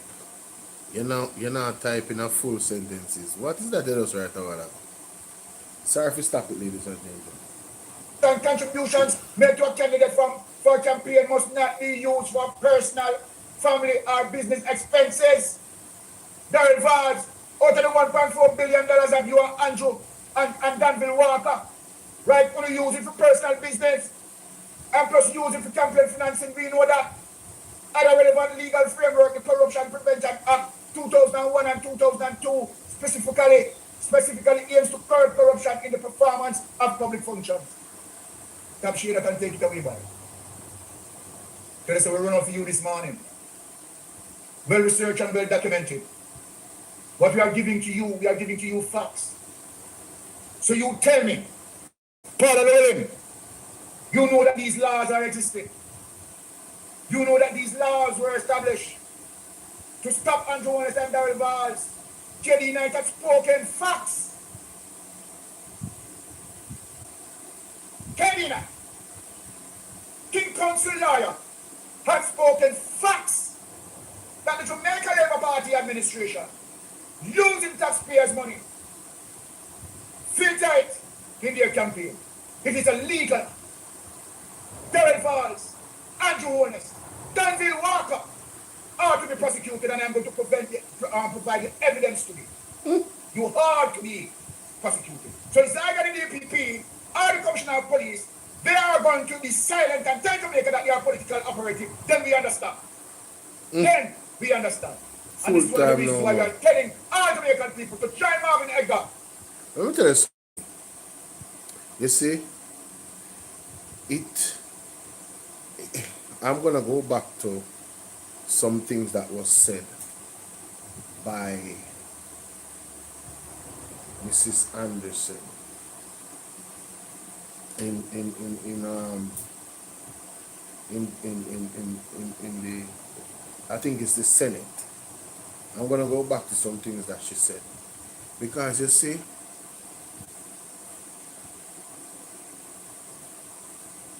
operating with integrity cannot be, shouldn't be done based off it being the popular thing to do. The time to operate with integrity, when it really counts, is when it is the unpopular thing to do. The thing I change your words. You know, say I'm not something like that. Right? Is Andrew anointed? A guy said so. Okay, what about? What do you think about the man saying Prime Minister is anointed? KKTV, listen to me. Anointed to do what? That if you ask them, what was the context that this person said Andrew was anointed? Is he anointed to do evil? Is he anointed to do the devil's work? You can be anointed for a whole heap of different things now. What they mean by anointed to do what, by whom? You never know, say the devil can anoint people too. Yes, man. Yes, man. So what they mean by anointing? That you have your asked. But let's hear what Miss Anderson is saying here. Facing has to do with the date of filing or the date of payment.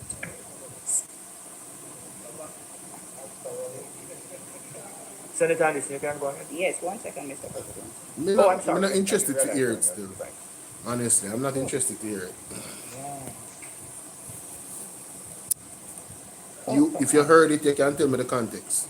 Yeah, 1 second. We have heard multiple. If he said he was anointed by the devil, I can understand. That will be my quick answer to that. Yes. All right, Mr. President. Let me first start by agreeing with opposition, with Government Senator Duncan, as it relates to amendments to the Income Tax Act. I also wholeheartedly support the amendments, and Senator Duncan went to great length to the point where I was wondering if he was deflecting to explain how and why it was necessary. You know, we now all understand how it works. Wait. I wonder if I need to listen back to what that man said, you know.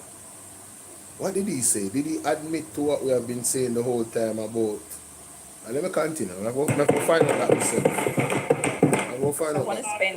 I want to spend the majority of my contribution this morning speaking about the amendment proposed to the Asset Tax Act, because I don't think, as Senator Small Ferguson stated, that the issues that the industry is facing has to do with the date of filing or the date of payment. So I propose as well and support the fact that the amendments do not go far enough.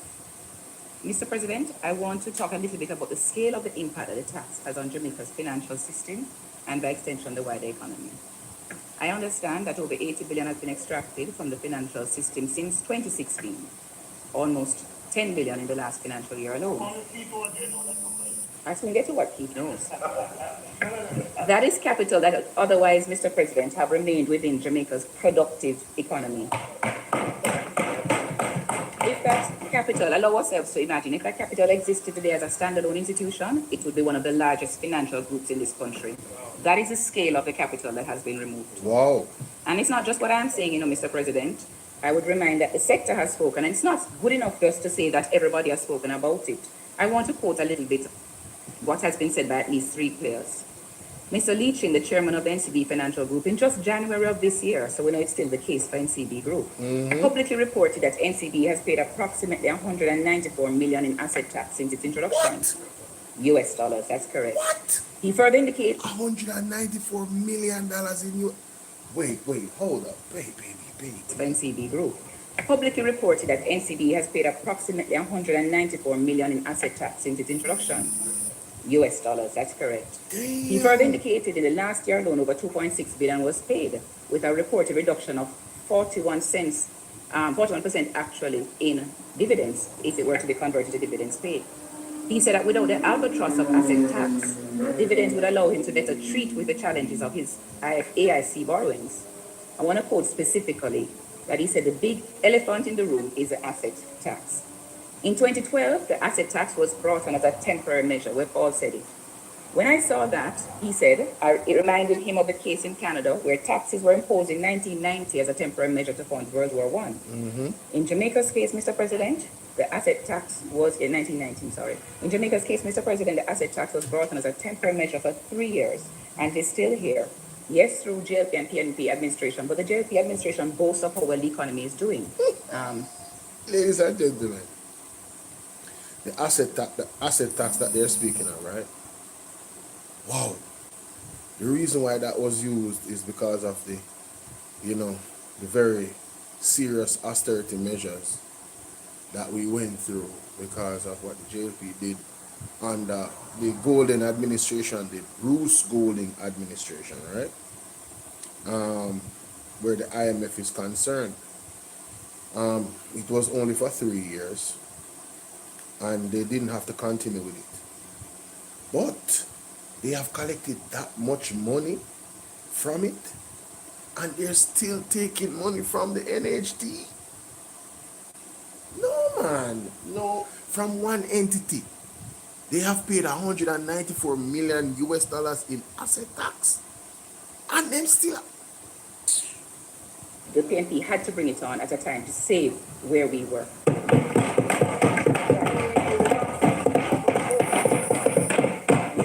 Mr. Leachy went on to say that with 2.5 billion in shares outstanding, that would make the tax about $1.05 per share. Compared to the 3 dividends payments he made of 50 cents in each quarter, a total of $1.50 per share, the dividends could then have been increased to $2.55 per share. That's a 41% pay cut, as he explained. So who wants a 41% pay cut, Mr. President? Who wants one? I would say not the pensioners who hold a large shareholding of shares in groups such as the NCB Group. Wow. Public disclosure by the JMB Group indicates that the institution has paid over $9 billion in asset taxes since the tax was introduced. Senator the Honorable Keith Duncan, in his capacity as Group CEO of JMB Group, has publicly stated that the asset tax is distortionary, and I think he echoed that again this morning. Wait, no man, that lady I killed them softly. In each quarter, a total of $1.50 per share. The dividends could then have been increased to $2.55 per share. That's a 41% pay cut, as he explained. So who wants a 41% pay cut, Mr. President? Who wants one? I would say not the pensioners who hold a large shareholding of shares in groups such as the NCB Group. Wow. Public disclosure by the JMB Group indicates that the institution has paid over $9 billion in asset taxes since the tax was introduced. Senator the Honorable Keith Duncan, in his capacity as Group CEO of JMB Group, has publicly stated that the asset tax is distortionary, and I think he echoed that again this morning. Hold on, so you, Mr. Keith Duncan, when you? Asset taxes since the tax was introduced. Senator the Honorable Keith Duncan, in his capacity. So you, Mr. Keith Duncan, you were your father when a PNP. May I ask? Because I don't really know the politics. People, I am asking the audience, is Keith Duncan father PNP? And you, they in a JLP now? And you, I get taxed heavily by your own government? Something, alright? I wonder if them Guzo, I wonder if a Guzo JLP at work. Why them turn good people into slaves? Brother, I could never be a laborer, you know? Even when Bona Bono the 2 party them, and I said them are the same, and yo, them are tricky people. Them. I used to be that Jamaican who burn out each party. I used to be the Jamaican who burn out each party the same. I used to be the Jamaican who said the 2 party them are the same thing. As a young youth, way back. You know why? It was the easiest thing to say.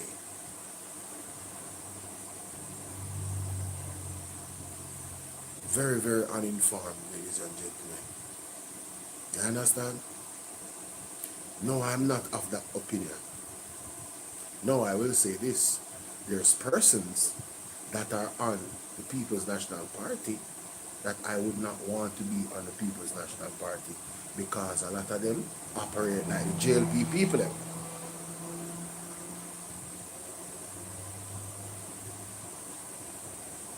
You understand? Yeah. Yeah. They operate like the JLP people. They have greedy intentions for themselves. Right? So the people that are in the PNP that operates like JLP people, they are really wolves in sheep clothing.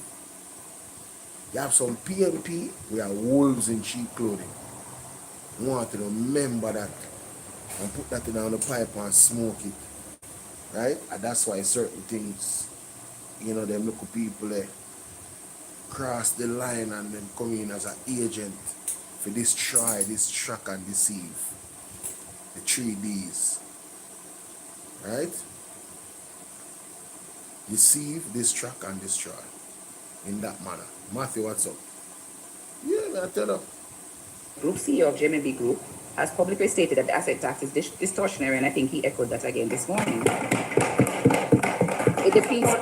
It depletes capital, it constrains the ability of financial institutions to expand lending and investment.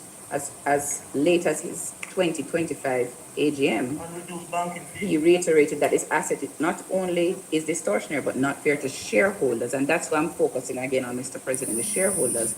It depletes the capital for the financial institution, but it's not fair to the shareholders. Good night, Matthew. It also means that there's a floor, an invisible floor to lending, as it must be added to the cost of doing business. And I believe that Senator Duncan also said that. I would ask if it's still the case for JMB, but I understand the position that Senator Duncan may now be in, and so I will ask him to answer the question this morning. As shared by Senator Small Ferguson, the PSOJ president made an appeal to the Minister of Finance in 2023, and in 2024, again, he reiterated it when the 2024-2025 budget was tabled.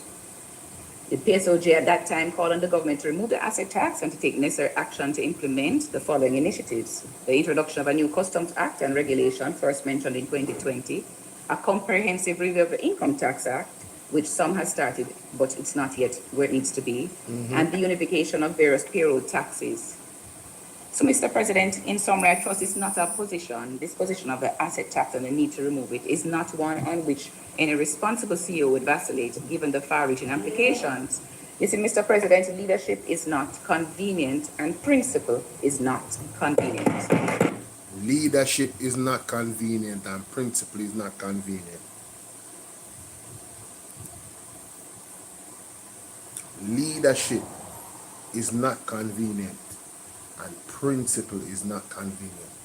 So when it suits you, you want to lead the charge against this thing.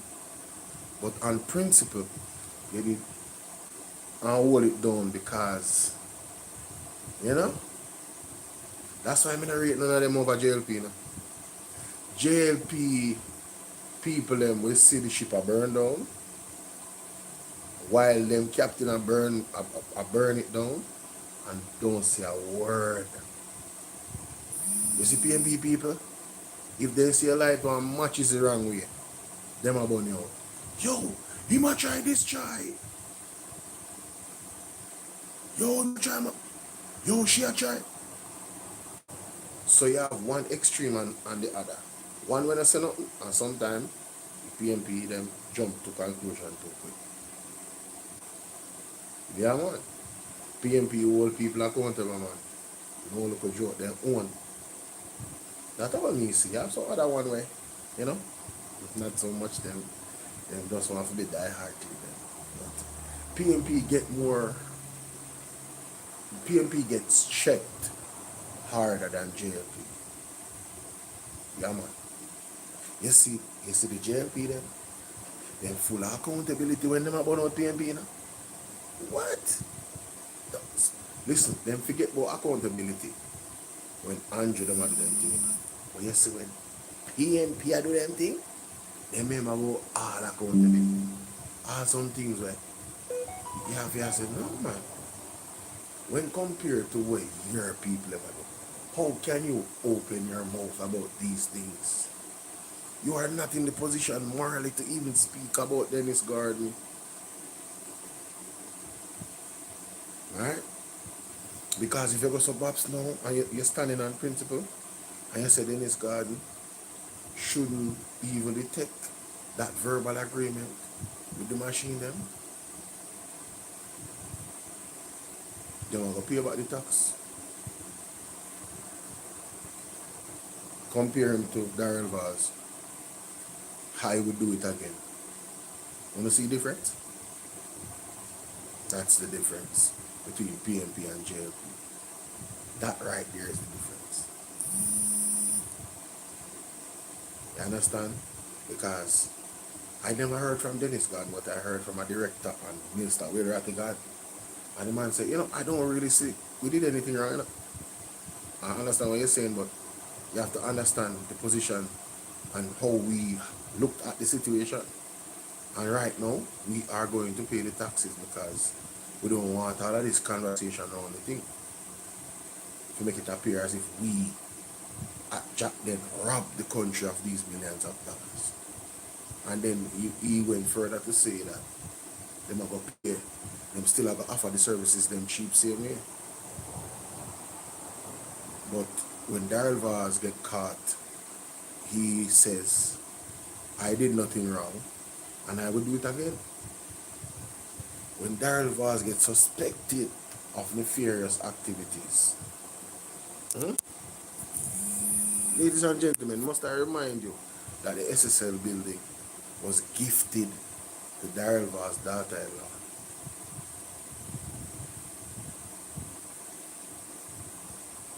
Must I remind you guys of that? Imagine the SSL saga and how ripe it was. Since Usain Bolt goes to Bobson, gone, body up and I take position from the JLP, all the other victims, them no matter.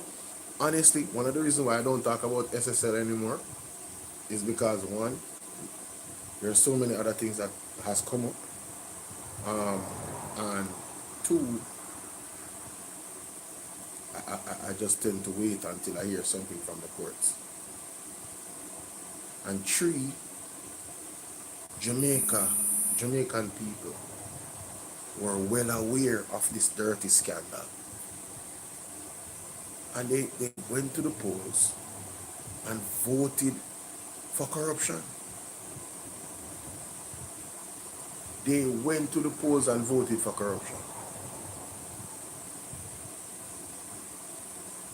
The scandal with the SSL thing, listen man, nobody needs to say to me, Bolo, something is wrong. How is it that Andrew Holness is the only one that benefited from SSL? Him clairvoyant, like Damon Crawford said, no man, this man is clairvoyant. How comes him just so lucky? How comes him just so lucky to move fee money out of SSL the right and proper time, Jamaica? Oh, him so lucky.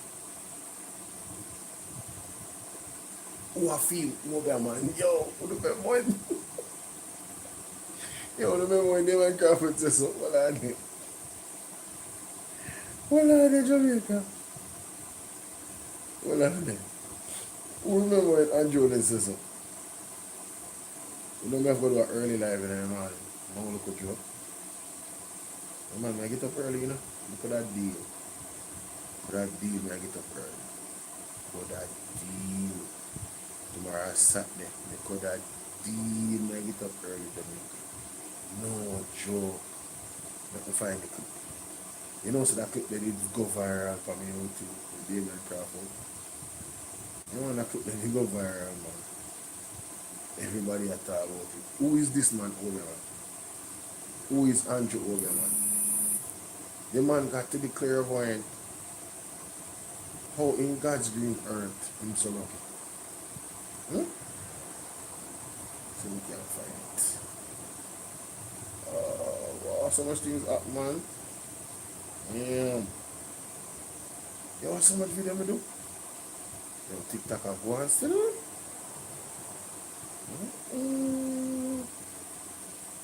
TikTok have gone, man. I think I is. Is it? I believe I is. A unit of people that you trust. But the JLP in this iteration have created distrust around every unit. Once in a for JLP government. I must say government, I must say Andrew It's not about Jamaica's government. Because all the lands were transferred as crown lands. You get where I come from? So the slave experience which created ownership. Alright, I know that they want the Jamaica. No worry, I'm gonna find it. Trust me, I'm gonna find it. I believe after that. You see me? After that, he did do an interview with my boy. And the man say, yo, I'm doing this clear why I want to know who I owe them man. Right? You need to teach you. I don't think I this is but hold on. Fresh rod. When cash plus failed, somehow Andrew get the money a couple weeks before it failed. When all in failed, somehow Andrew get the money a couple weeks before it failed. When SSL failed, somehow me want to know who's this brother over man because this brother has a clear voice, this brother can see the future. Yeah, you understand? Yeah. So when everybody else lose, somehow him win with him power. See? So who really gain off the backs of the people? See? No. Remember this brother will grow by 36% a year. So the brother skill. If this brother is so skilled, how him carry the skill like how we as a country grow 1%. So how him can grow we like how him grow himself. You understand where I come from? From nothing. From student loan I put out in picture and I know see him from two space taxi. So me never take a taxi yet. Yeah. No, me ask whoever, it's like I can say I take anti have a taxi, you know. Me bias to taxi, you know. You understand where I come from? From nothing. From student loan I put out in picture and I know see him from two space taxi. So me never take a taxi yet. Yeah. No, me ask whoever, it's like I can say I take anti who feel taxi did me. You get me? I want the rule. And what the rule? And did it have all the rules when I put in against taxi now? Because if me reach have a taxi, you know, me bias to taxi, you know, me I try make a taxi run. The man carrying in drive, in carrying Uber, pan the same taxi, then they come in pan him that rich so. You get me I come from him say we have a car seat permanent or we not pick in the night car. You get me I come from. So when you look on how the dog treat, that means they switch then, you reach and switch. In lock the door on everybody. Yeah. Yo. Fresh rod.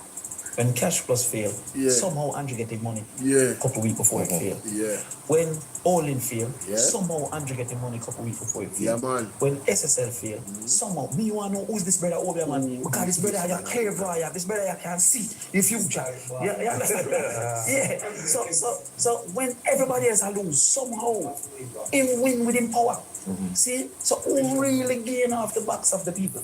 See? Now, remember this brother will grow by 36% a year. So the brother skill. If this brother is so skilled, how him carry the skill like how we as a country grow 1%. So how him can grow we like how him grow himself. You understand where I come from? From nothing. From student loan I put out in picture and I know see him from two space taxi. So me never take a taxi yet. Yeah. No, me ask whoever, it's like I can say I take on time. Who feel taxi did me? You get me? I want the rule. And what the rule? And did it have all the rules when I put in against taxi now? Because if me reach have a taxi, you know, me bias to taxi, you know. Yo, me not tell you like still now.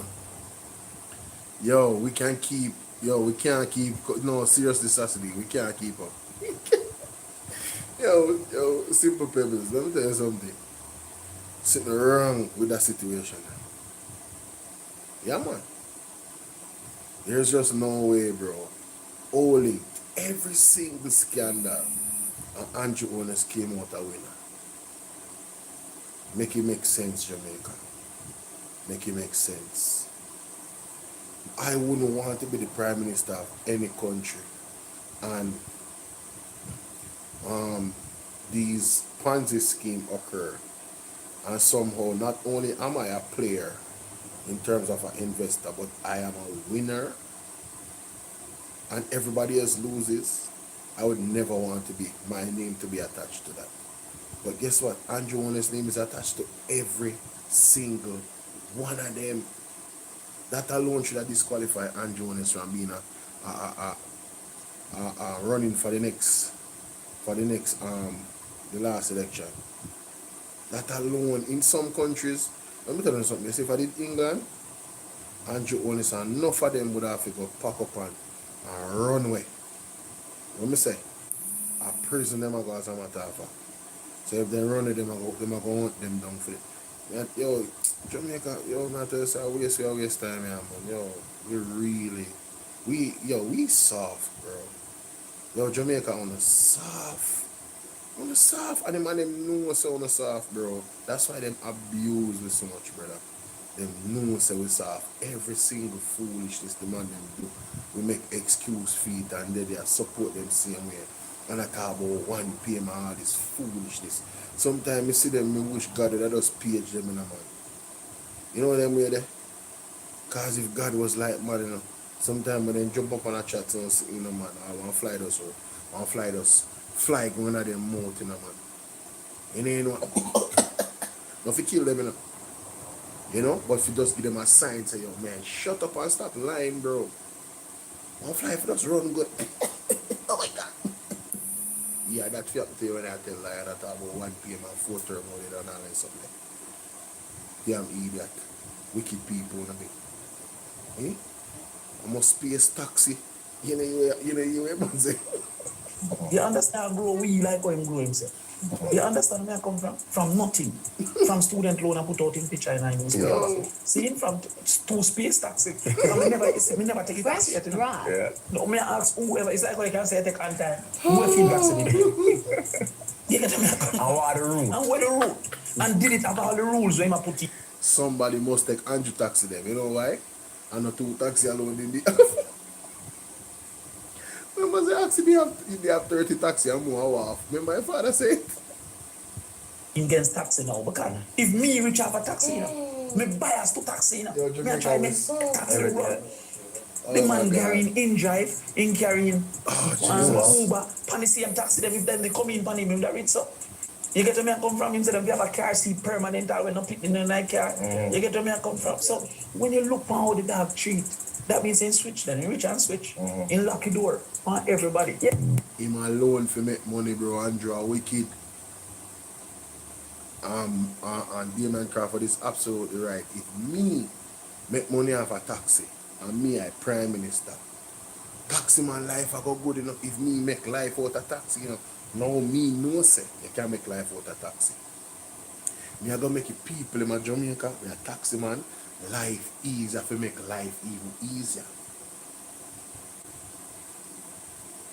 Me now go pressure them. Man them grow, man them send them to a good school. Man them rich like how me rich. Andrew germs Jamaica. Andrew wicked man.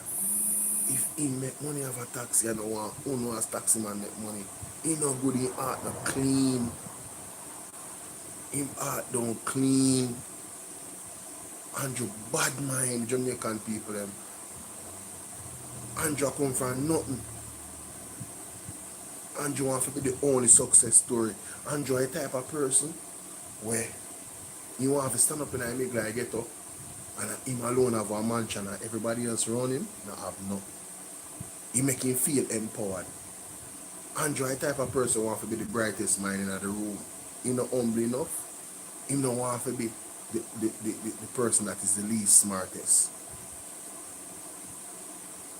No want to be the least smartest and the least richest person in the room. Yeah. Yeah. In my entire country. You know why? My potential for gaining wealth is going to be astronomical. Because one, I am open to learning and I listen. And there's all these brilliant people around me that are way brighter than I am. It's gonna be fun. It's gonna be fun being the least smartest person in the room. Once you reach the top of the mountain, you know, and you're number one, you know, you are haunted, you know. It's a constant struggle, you know, ladies and gentlemen. You think it's easy to be MJ when MJ was MJ in basketball? When you reach the top of the mountain, you are haunted. Who's up next? They start comparing you to yourself.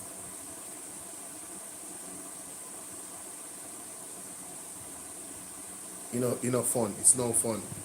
Getting to the top is fun. Being up there, that shit lonely as hell, bro. That shit lonely as hell. But Andrew wants to be the only one at the top. Him and his wife. Two of them have that dominant spirit there. Them alone for you make money in Jamaica. So, you know, certain things happen. Yeah, man. And then we see things like his best friend or his business partner and friend is in the office of the Prime Minister. What his name? Norman Brown came out in the Integrity Commission report. And he's still there, Jamaica. Him still there. What a wicked, evil man Andrew Honest is. He doesn't care. He has no heart in the business about the optics. He's not ashamed. What a disgrace. This man couldn't be the leader. How are we following England when we as a government where principle is concerned and leadership is the total opposite of their political culture? Mighty God. This is why we can never become a republic under a Jamaica Labour Party. You know mad? You know why Jamaican people suffer more than we are suffering right now? You know better thank God for God. Can't tell them that. Thank God for God. Yeah man, thank God for God. Remember that. Temporary measure for 3 years, and they still here. Yes, through JLP and PNP administration, but the JLP administration boasts of how well the economy is doing. The PNP had to bring it on at a time to save where we were.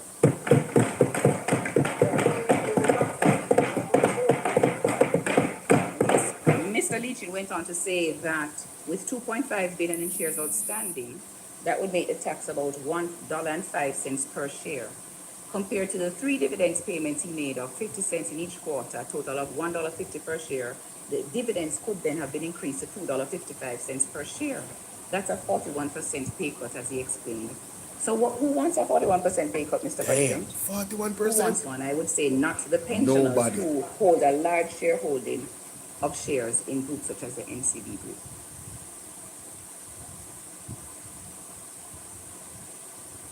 Being behind closed doors, you must laugh at all this madness. Who, Andrew? Well, I don't claim to know what I go on with Andrew, but when God work for you, you know, say your conscience will bite you. You know? So, let me just say that if Andrew have sleepless nights, if Andrew wake up with nightmare and cold sweats, I wouldn't be surprised. I don't see how he can sleep soundly at night. I don't know about you. Do you guys think that Andrew Honest is sleeping soundly at night? Do you guys think that his wife is sleeping soundly at night? Do you guys think that they sleep soundly at night? I don't think so.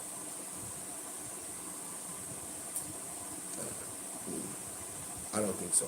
Do they look blessed, Jamaica? Does Andrew and his wife look blessed?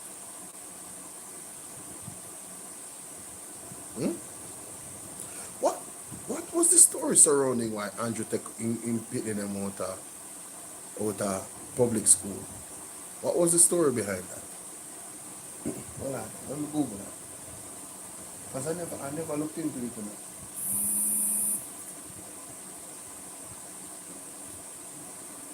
What is the story why Andrew Holness took his sons from out of public school? The story regarding Andrew Holness taking his sons out of school mostly commonly refers to Andrew Holness. In 2011, shortly after becoming Prime Minister, Andrew Holness and his wife Juliet Holness decided to temporarily remove their two sons, Adam and Andrew Jr., from their preparatory school. The decision was made because one of their sons was falling behind in class. The move drew public criticism, with some questioning whether it reflected poorly on the Jamaicans' education system, particularly since Andrew Holness also served as Minister of Education at the time. Really?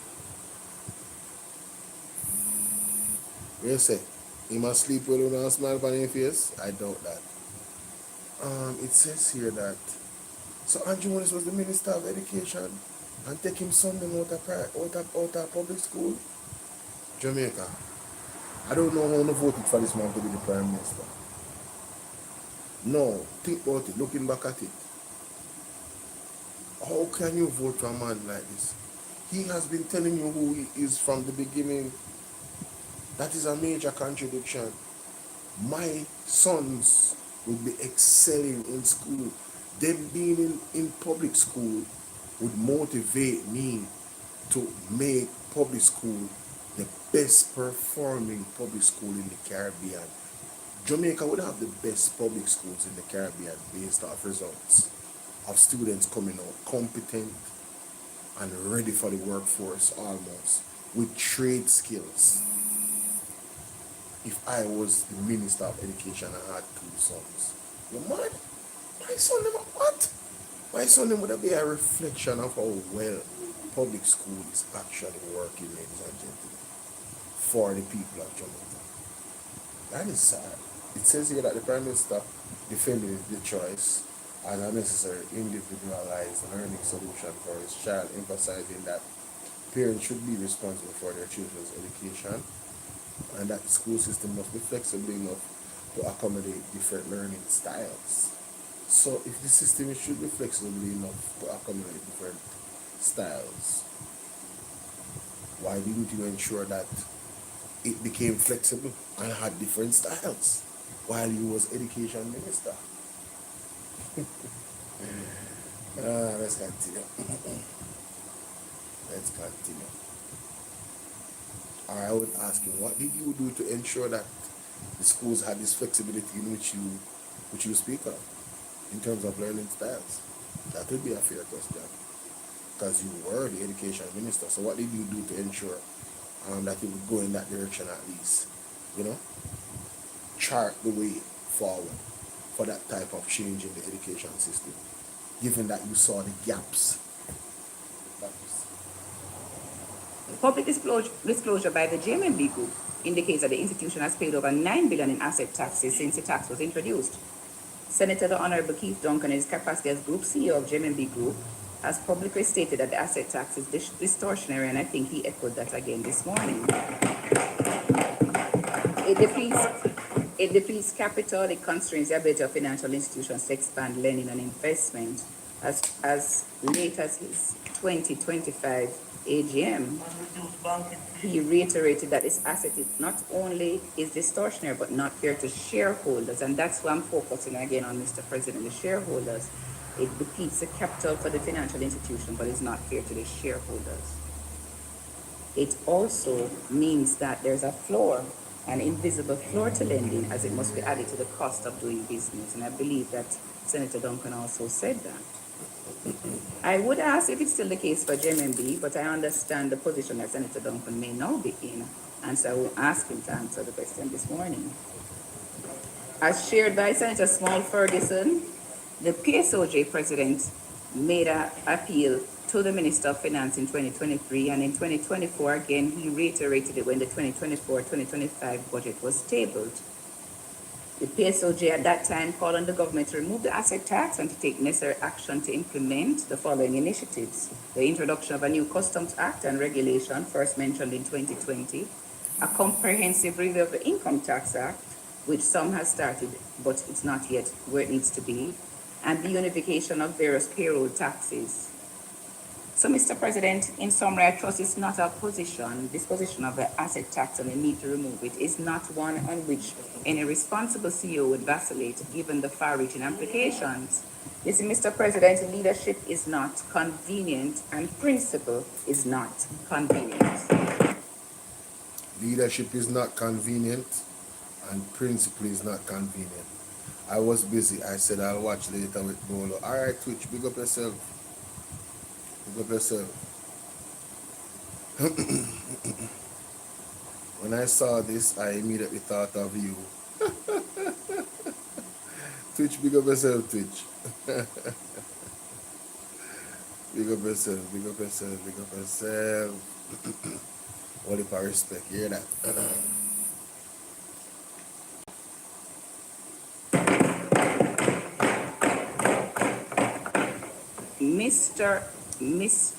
The Honorable Minister Nigel Clark, when he was Minister of Finance, condemned the asset tax charge.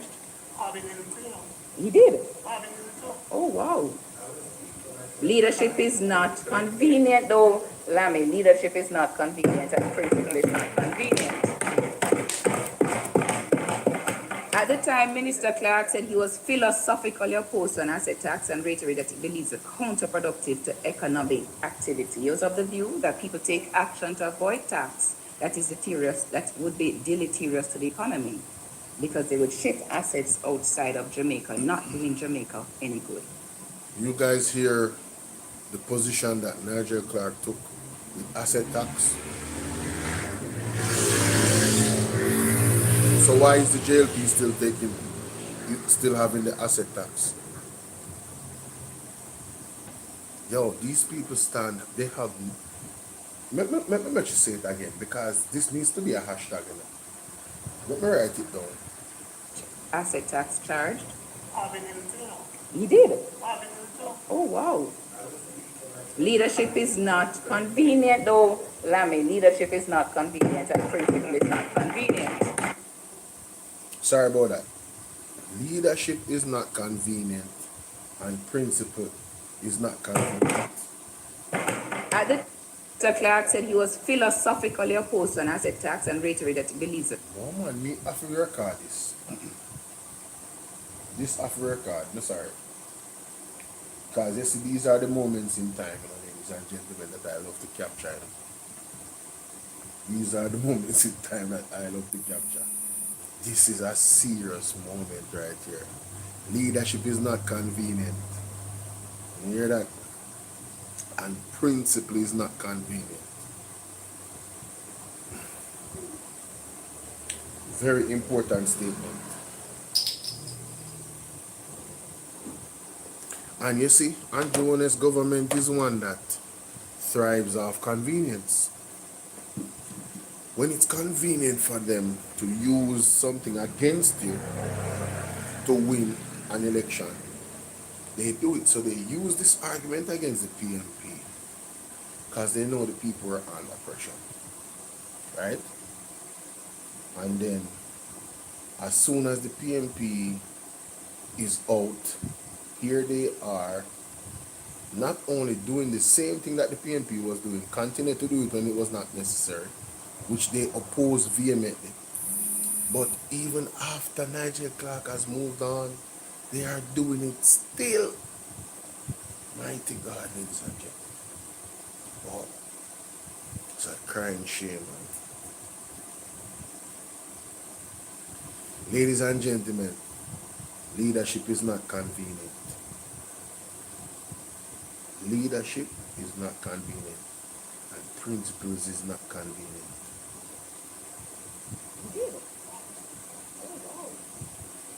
Leadership is not convenient, though, Lammy. Leadership is not convenient, and principle is not convenient. At the time, Minister Clark said he was philosophically opposed to an asset tax and reiterated that he believes it's counterproductive to economic activity. He was of the view that people take action to avoid tax that would be deleterious to the economy.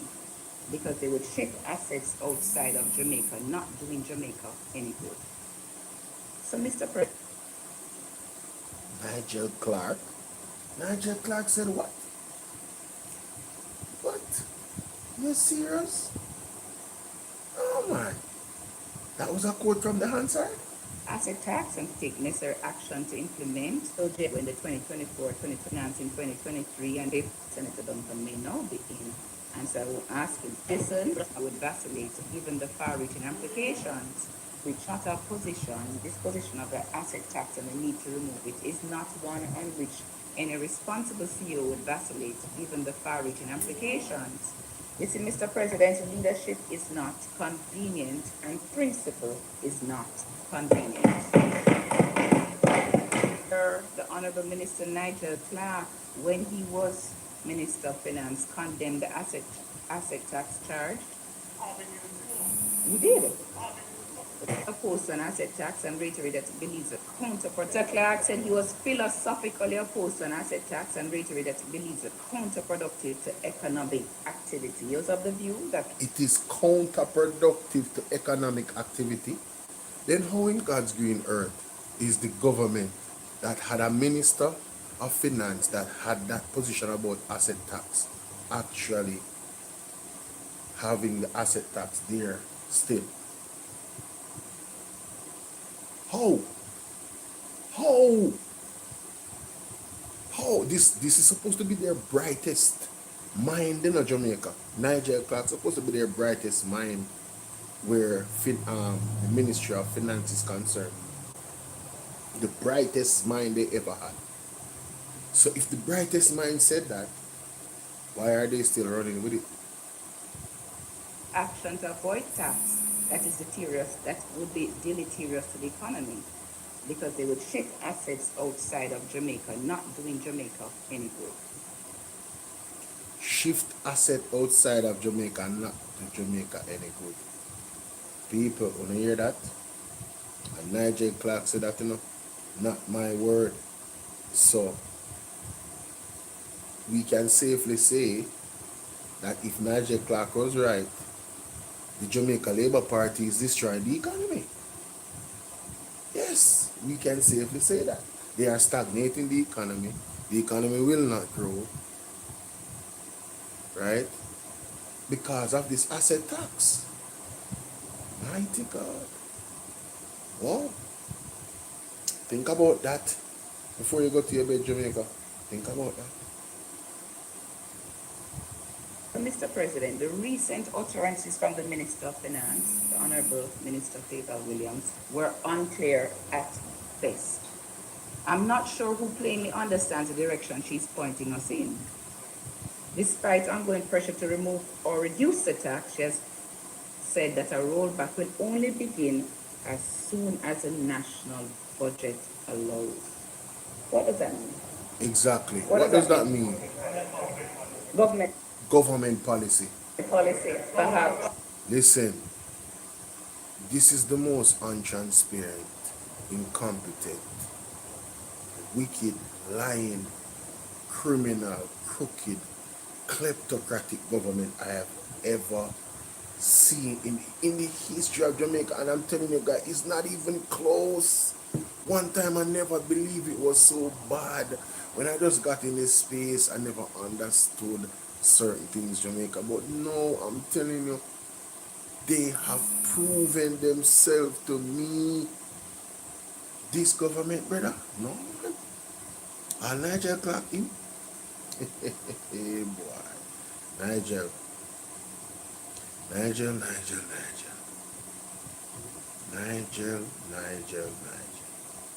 Mr. Clark, your day is coming. Yeah, man. Your day is coming. What is in the dark must come to the light. Yeah? Have to come to the light. We can't. No, man. We can't have this, guys. There's no way. Mrs. Keisha Anderson. We need a picture with her. So my questions, Mr. President, are there specific targets? Are there specific targets? I know targets is not a thing you're familiar with.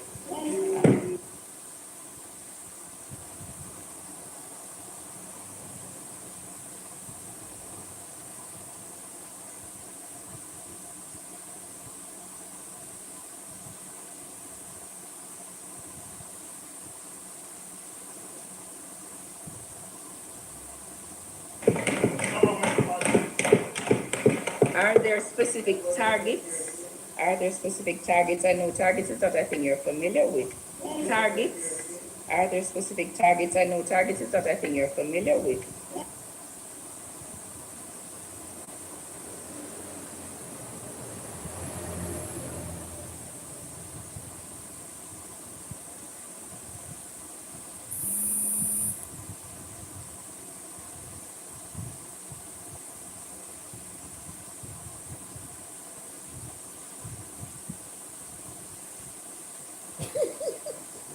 No man.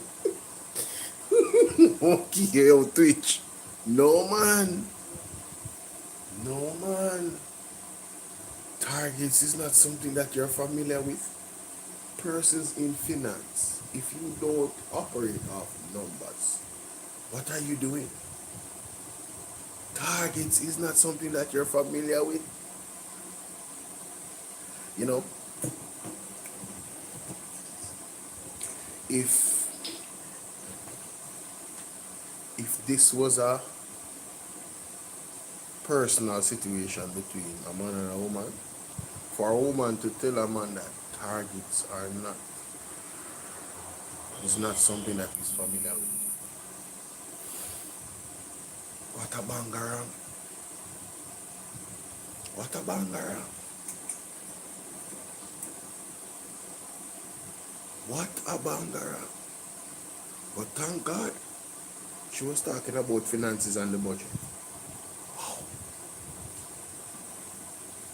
Targets are not something you're familiar with. Yo, I couldn't do a parliament, bro. Bro, I couldn't do a parliament. I couldn't do it. Antonio, I couldn't do it. If I sit in parliament, you know, if I talk to someone, you have the guests them, people that hear my mouth.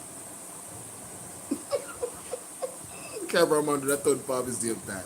Oh, you be excited.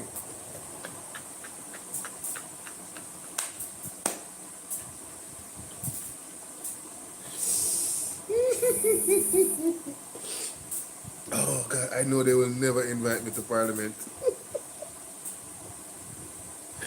I'm not saying I would go, but they would never invite me. Yes, Richard. I spoke about that already. It's a crying shame, isn't it? The Prime Minister collecting his salary in the back pay.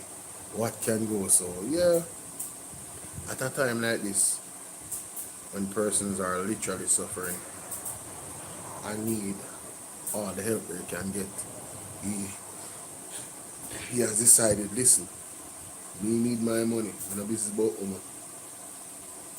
Andrew only said, me need my money. I don't business about money. I was looking for a responsible government to say, you know what? Let us cut back our pay. In wicked for true. Yes, he is an enemy. He is one of the enemies formed against Jamaica. If you come to my YouTube, you see my title on my video. My live stream right now. No look at joke. The man is the weapon that was formed against this country. Andrew Willis. And it's not just him. The JLP is the weapon that is formed against Jamaica and formed against democracy. Because this live is truly focused on how undemocratic the government is. Right? They're an enemy of the state, of course. They are the wolves that are running the fowl, you know, the chicken farm. Yeah, man. Them are the wolf them or run the chicken farm. So you know, say everything I get slaughtered. Yo, no, Richard. I took it a step further, you know. You said them should have donated 6 months of their salary. I was saying, not just him, the entire government should have come together and strip themselves of 30% of their actual pay for the next year to help in the recovery process of the people of Jamaica. That money would go directly into helping the people that need it the most. Every single politician across the board. You understand? All of them. And I would love to see who would oppose to it. Because that would be political suicide. But guess what? Nobody even, Andrew Honest even put it forward.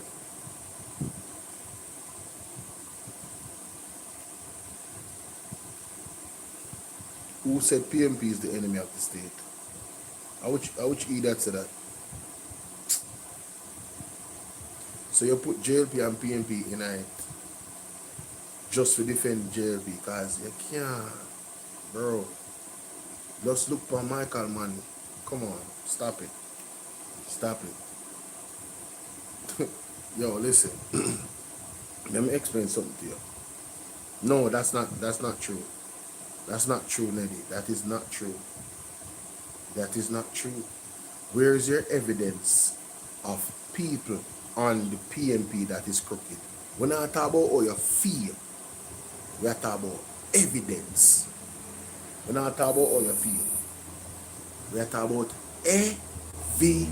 evidence. Because we can't get evidence to tell you why me believes that Andrew Owen is crooked, Juliet Owen is crooked, Daryl Vast is crooked. We can't get evidence as to why I believe that. Christopher Tufton,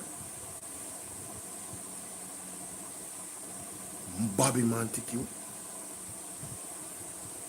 Andrew Wheatley, Edmund Bartlett. You want me to go on? Do you want me to go on? I can give you evidence as to why I believe that these people are crooked.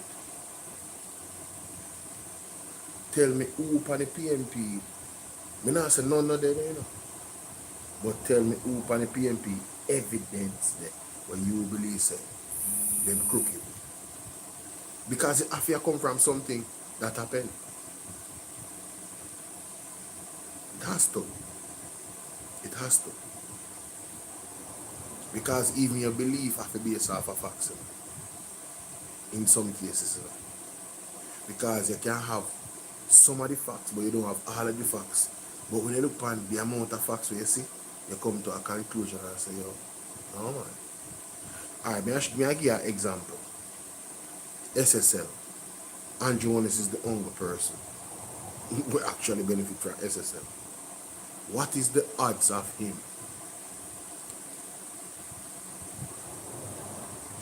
What is the odds of him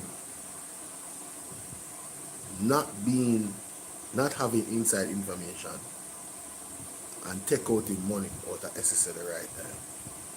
Not some of it, you know. Alright. What is the odds of that?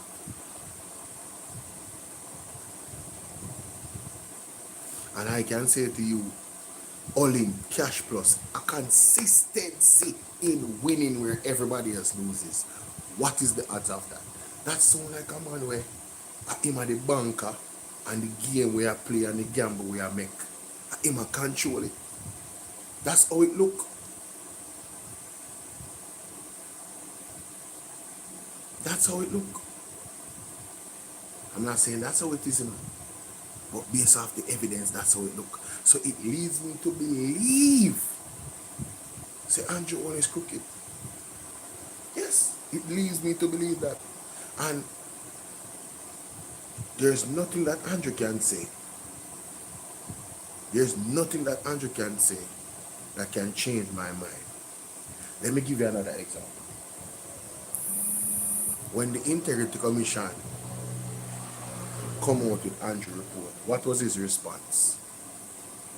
Not only did he sue the Integrity Commission, right? I'm glad say Twitch replied to your message. Neddy, I hope you're still here. Not only did Andrew Honest sue the Integrity Commission, but Andrew Honest asked the court to certify him pretty much and say that he's certified. And also asked the court to remove Neeks. What's up, Neeks, my baby, big up. And asked the court to remove the very part of the Integrity Act that deals with illicit enrichment. What that means, Neddy, is that the man don't want to be investigated for illicit enrichment. He want to do anything he want to do without getting the consequences of it. He don't want to face impeachment. Remember when Marlon Mallow forth, he suggest that impeachment be removed from the Constitution. So the man, they want to try to remove Constitution from the impeachment. Impeachment from the Constitution. And they want to try to remove illicit enrichment from the Integrity Commission Act. That's somebody that does not want to be held accountable. Mark Golding is totally different. And the People's National Party is totally different. They support the Integrity Commission. Some of them might not file them statutory declaration on time. And when they are guilty of it, then charge them and then pay them money. You remember when the money that the PMP and the KSAMC, they get caught in the Auditor General report where one building that was not, no, I did not get my facts twisted. A building that was not authorized to be built was built. Who remember that? Who remember that building? What happened to the PMP man? Oh, somebody did there with disrespect. I'm going to see them. Push up back here again, make me get to black. Oh, see ya, black, come off on my pitch. Can disagree with me, but we don't take no disrespect around here. Get away. Right? When the PMP man for the KSAMC, they get caught in that scandal, they want to removed.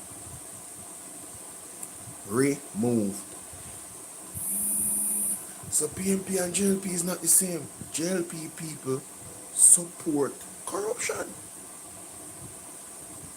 The leadership in the PMP doesn't support corruption, especially under Mark Jefferson Bolo. It nah go work. Them nah work with it. They nah work with it, Jamaica. See, right now, a decision has to be made in regards to what's his name? Dennis Garvey. Right? So, that matter should be before the courts, and when the final report comes out and wherever the chips fall, we know some Mark Golding are going to make the right decision. Feel me I deal with? And the right, that's what they with that. Big up yourself, Ivan. And that's the, thank you so much, Twitch. Guys, remember that the People's National Party signed the what do you call it, something there? The Code of Conduct, the Leadership Code of Conduct. Every single member of the People's National Party signed it. But JLP not sign it. Them can't sign it. Them not operate under no Code of Conduct. That's why Daryl Vaz can breach the law and say he's gonna do it again. PMP and JLP is not the same. Don't get it twisted. Don't get it twisted, people. Nonsense. Nothing about so. The facts don't support that argument. I am sorry. And I have family members that I love. That you see, because they don't really want to go in their politics and delve in it, they will say that too. Yeah man, they told about the same thing Rate, blah, blah, blah.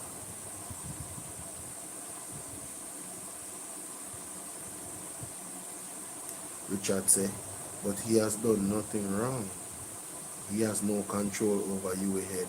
He's responsible for anything that happens. Well, listen, like I said, I'm not gonna argue about that. The optics of it just looks bad. That's all I will say about it. The Jack then should have probably just not engaged in that particular way. You know what I'm saying? Because them know say these reports are going to come out, and you have to read the room. Given the climate of where we are as a country, I believe that there's more of us that just want to see Jamaica clean up than there's of the ones that want to have we continue in this corrupt manner going forward.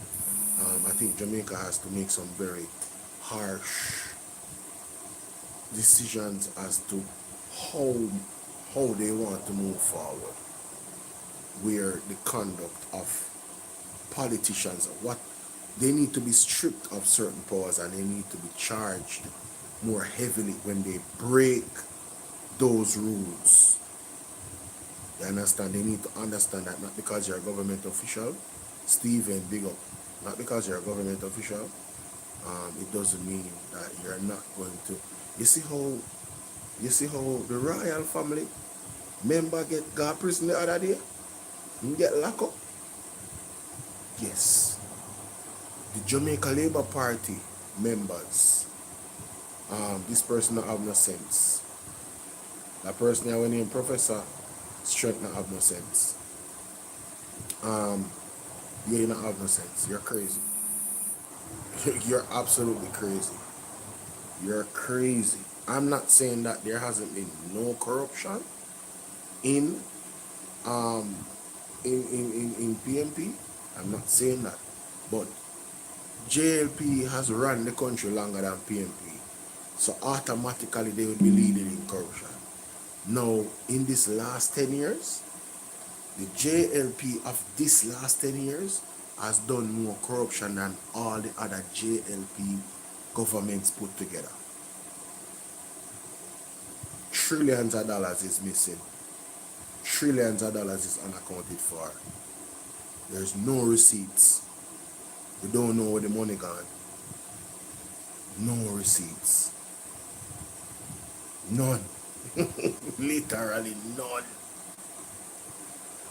We are supposed to just believe the Prime Minister and his government when he say, yeah man, you know, we actually bought that item, but we don't have any receipt for an item bought.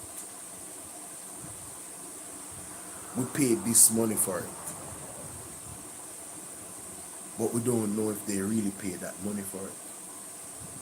And if even the item is worth the money they paid, or they said they paid. You understand what I say?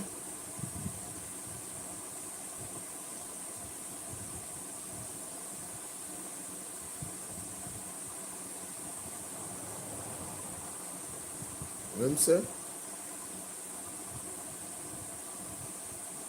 So, alright, so Professor, you're going to indulge you. You're going to indulge you. Andrew Owens and his gangster government thief Jamaica taxpayers' money. Hey. Please, I want a professor to tell me. List me 10 corruption scandals under the PNP. Right now. You said about the mother of corruption. List 10 of them. Because it got too easy for me now. All I have to do is look on the title of them on my video. So me I ask you for list 10. 10 scandal. 10, just list 10 scandal. Alright, so I'm going to block you. I'm going to block you. You're clearly trolling. You don't want to stand on what you're saying because you're not on facts. I'm going to block you. That cannot be a response. Ask yourself, what did the PMP do with taxpayers' money in 18 and a half years? I don't know, build schools, build roads, highways. What school has Andrew built? What highway has Andrew built? What, where, when, how? Show me. All the development that Andrew talk about is development where it appears as if him and his wife and him surrogates them is personally benefiting from. My God. No, listen me, man. You don't know what I ramp with PJ. PJ rap sheet of achievements is tall. Please understand on yourself. You can't violate PJ Patterson. Nobody is perfect, but that man rap sheet is tall when it comes to what he did for this country as a leader. And I'm talking about positive things that affect generations even now. Things that the JLP, when they went into power, should have added on to. Oh gosh, man, listen to me. Him talk about the 18 and a half years, so me a PJ matter about, so me a do PJ. No, but that Mama Pia one different, she do fair thing. She go at the wicket and she bat good for 4 years and do fair thing for the economy and everything, for carry back on track. Build a school and everything. PJ build hospital, bro, what you do to me? PJ build hospital. CHR can't done yet. CRH can't done yet. Cornwall Regional Hospital can't done yet. I mean, a year say, allegedly say, it a go project to what? 30. What? You know, I don't want to tell a lie. Because I can't show. Me say it a project to $30 million.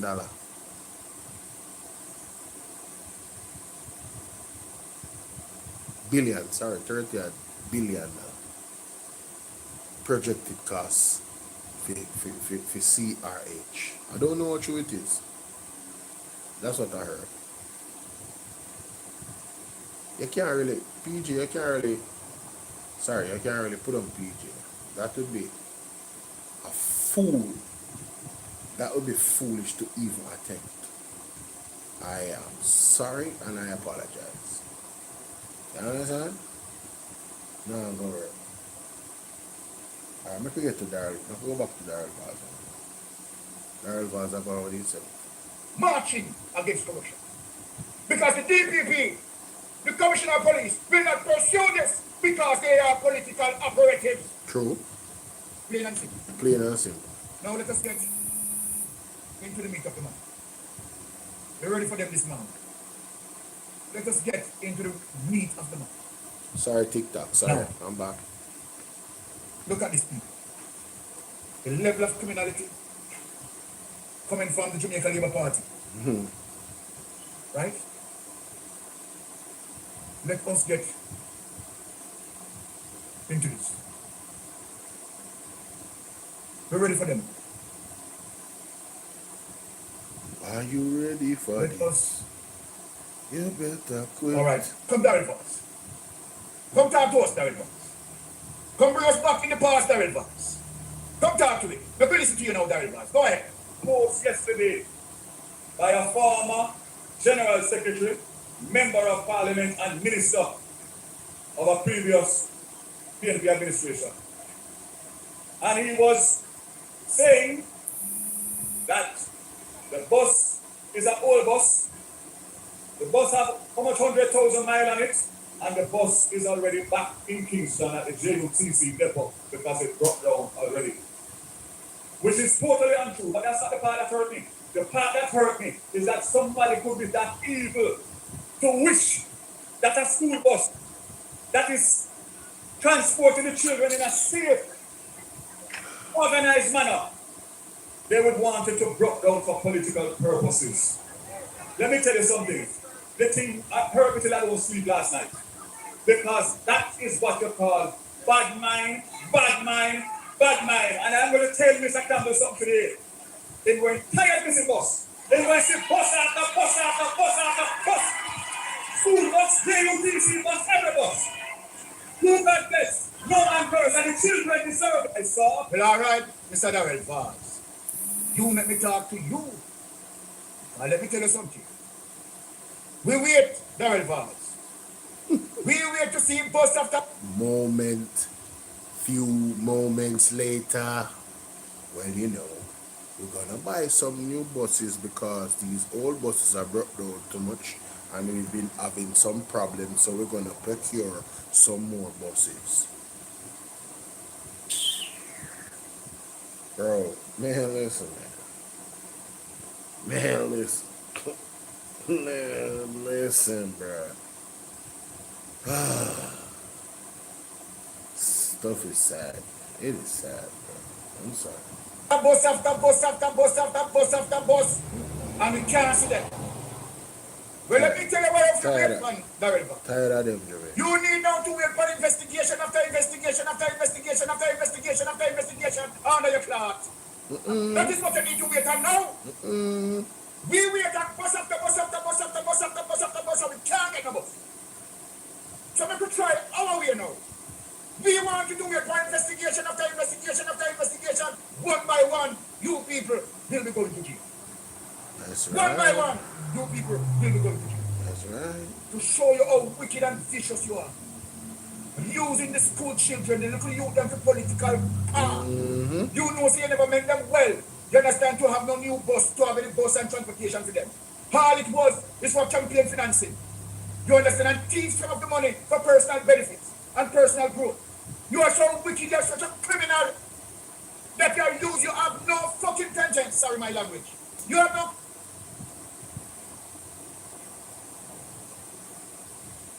No man. No man.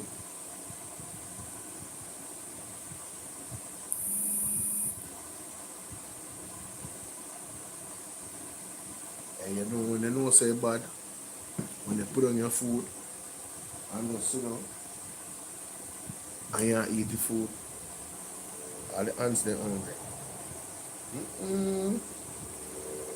I'm sorry, yo. No man, Mr. Yo. No, Mr. Conscience left in your stomach, no conscience. You lost your moral compass. Gone. And when you look at the children, using them for political spawn, for Yes. your own political mileage and purposes, you are indeed a criminal. And who don't like can use that. Because Mystic Sensation is speaking nothing but the truth. Now, let me get into this and show you at a serious situation.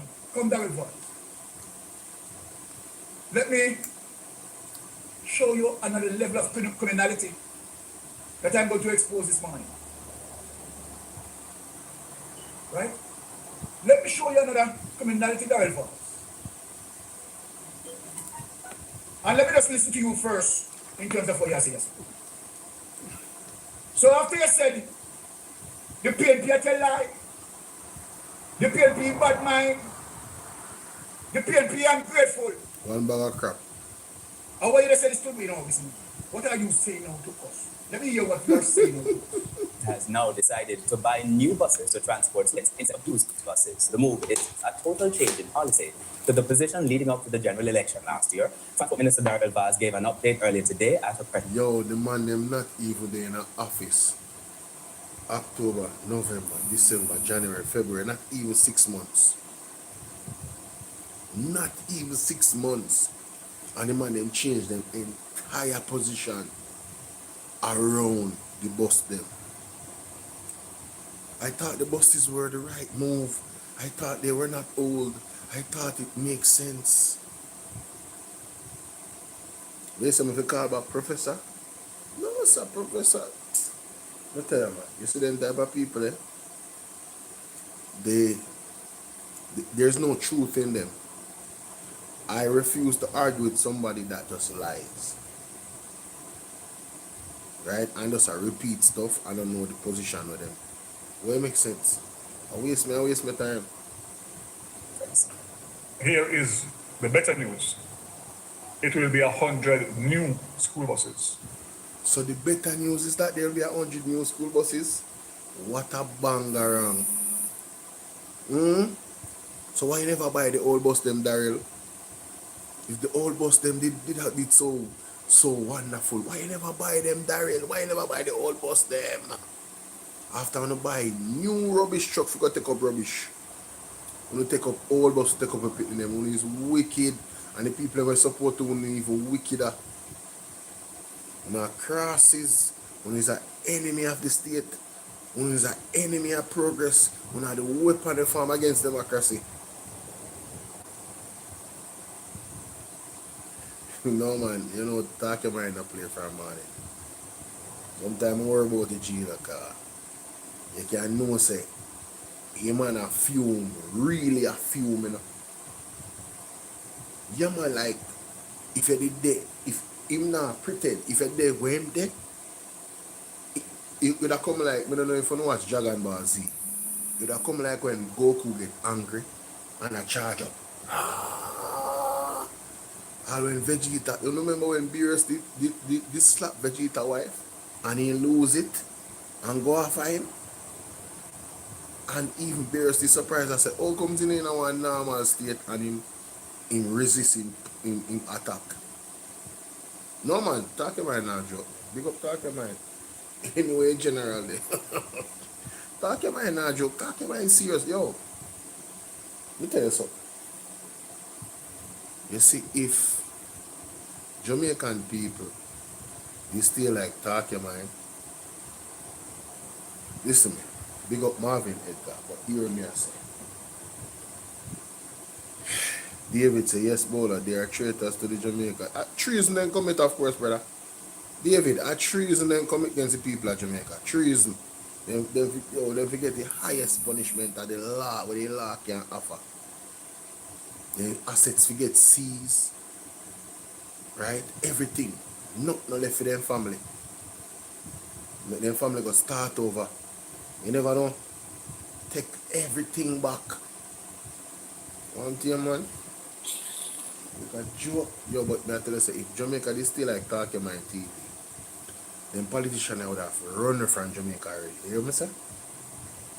First of all, they wouldn't have run from Jamaica. Because let me tell you why. You see, from the first term, they couldn't shoot talk your mind.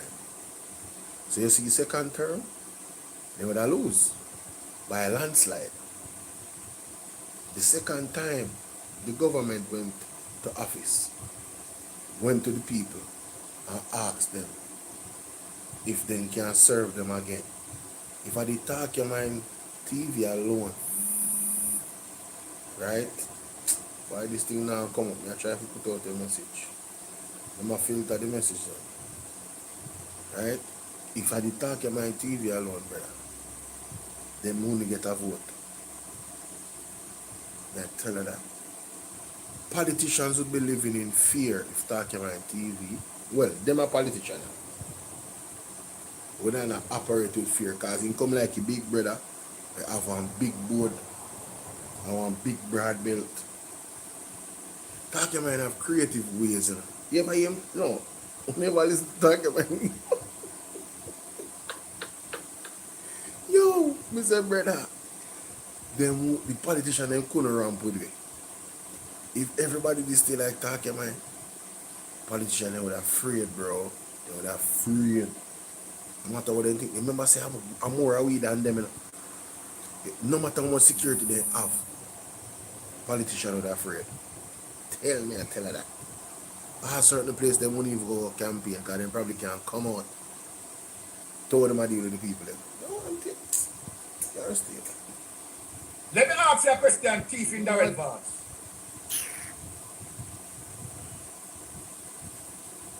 I am telling you, don't touch taxpayers' money. You need to stand by and wait to be investigated as it relates to the old buses. And this that you are doing, let me say this before I never bust the bubbles. Jacqueline Lecker, you know, try to come up with something now to give Jacqueline Lecker. Is a nepotism that switched to? What? You dey come up with something now. You understand?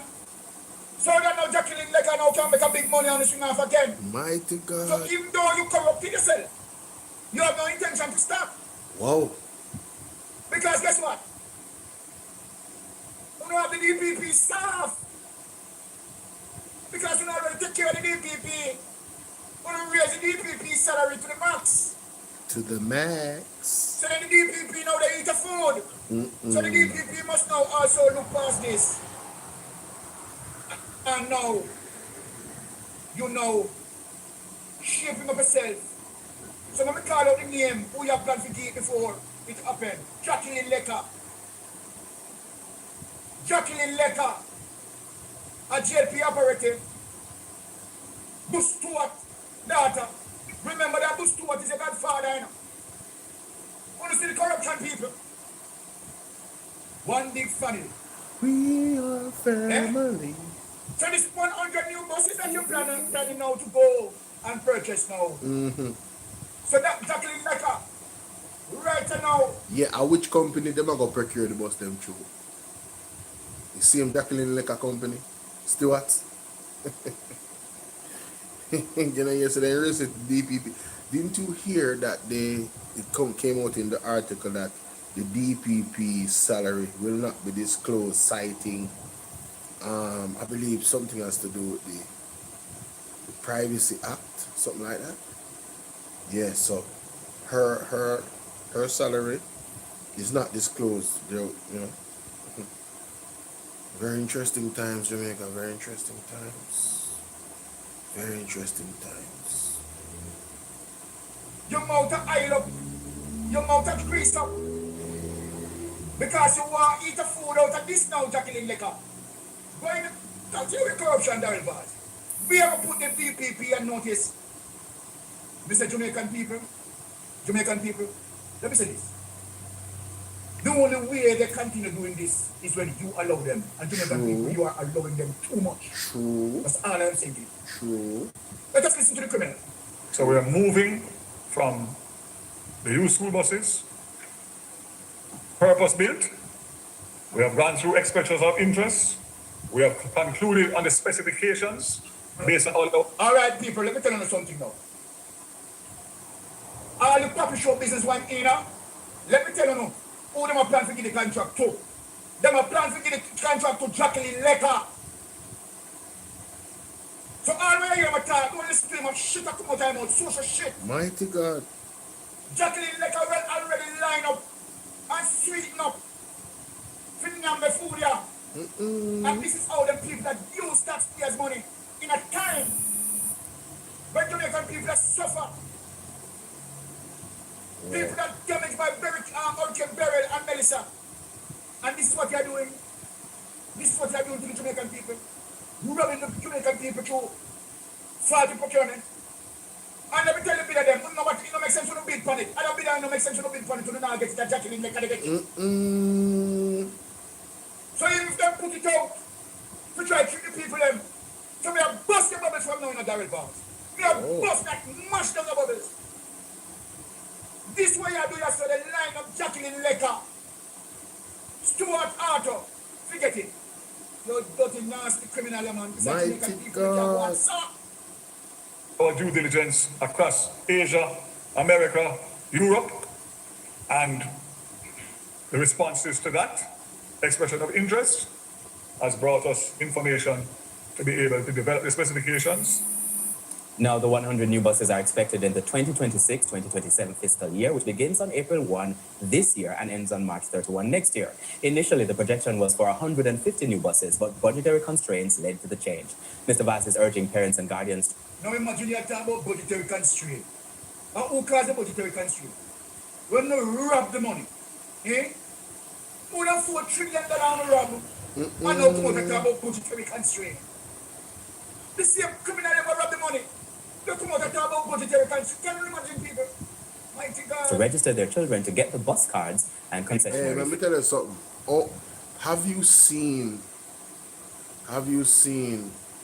Mystic Sensation pause a video of Midway this much ever before? I'm telling you, the blood is boiling. The blood is boiling, lady. It's too much. It's too much. It's too much. I've never seen it. I just observed that a while ago. I don't mean I watch. I'm like, no man, Mystic can stop the video regular man. Him upset and listen. Through my few shot. That's why I'm off time. They hear me stop the video. Because me hear something and me say, what? No. Wait a damn minute. Let me address that. You know what I'm saying? So mistake. The cashless system is seeing great progress. In terms of the registration, 8,108 students. Students cards issued 6,393. All right, criminal. Cards with zero back. I'm not give you no more time. Go to criminal. I'm giving you any more of my precious time. Let me deal with you again now. Let me get the information now, because the information they're coming in. You understand? I'm not getting it from strong solid source. No. For the people that will benefit out of the $1.4 billion of taxpayers' money. Andrew Wallace, Darrell Vaz, Artie Sewell, and Danville Walker. Let me bust it out. Now, Danville Walker, this is the part you play in eating of food out of the $1.4 billion. Let me show you make the part you play. Let me show you make the part you play. Danville Walker. Yes, Danville Walker. I'm going to bring up the information. Big and loud so the people can see.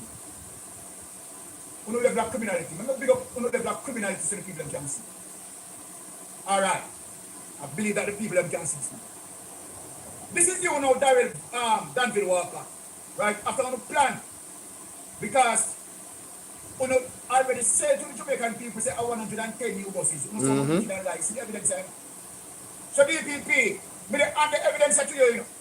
Commissioner of Police, me the hand the evidence. You can't say no more evidence, you know. Look, listen to me. You can't say you no have the evidence to pursue Darrell Vaz, you know. Me they give you the evidence. Mighty God. See that DPP, say for the short eye. If for the short eye, contact me on Melting Pot. We have here. See that. The Trade Board Limited. Eat a food government. 72 Harbour Street, Kingston, Jamaica, West Indies. See, Danville Walker here responding to Minister Barr.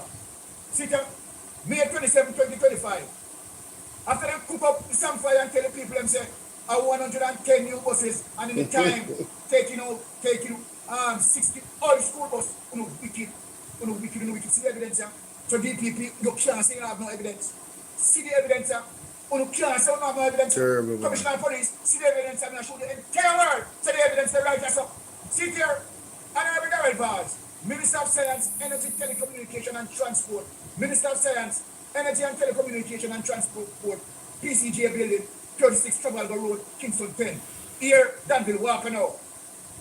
Dear Minister Vaz, we permission to import 110 new buses. See the people.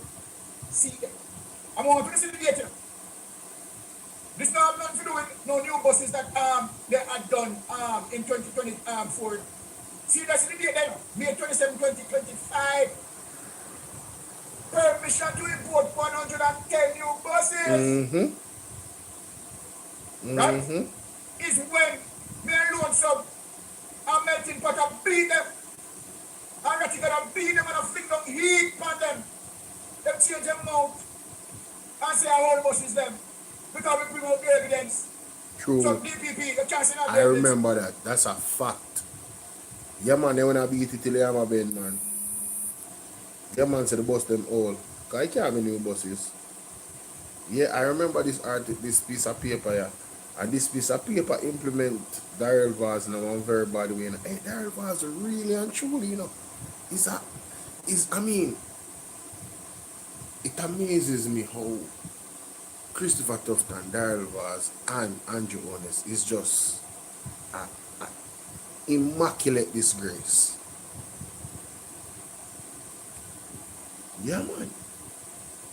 All three of them. An immaculate disgrace. Mighty God.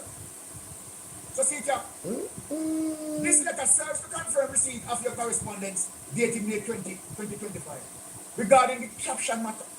And see the caption matter, we permission to import 110 new buses. Right?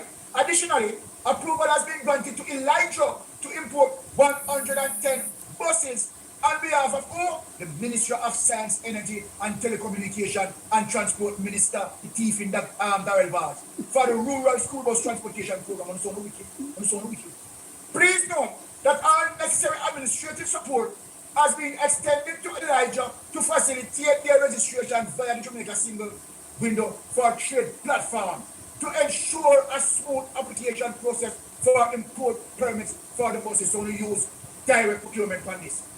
Should you have any concern, please contact Dr. Hugh Blake, Trade Administrator CEO at 876-561-6020 via email at hblake@tradeboard.gov.gm for further information. And yours sincerely, Danville, AJ Walker, OJ, and JP. So let me ask you a question, Danville.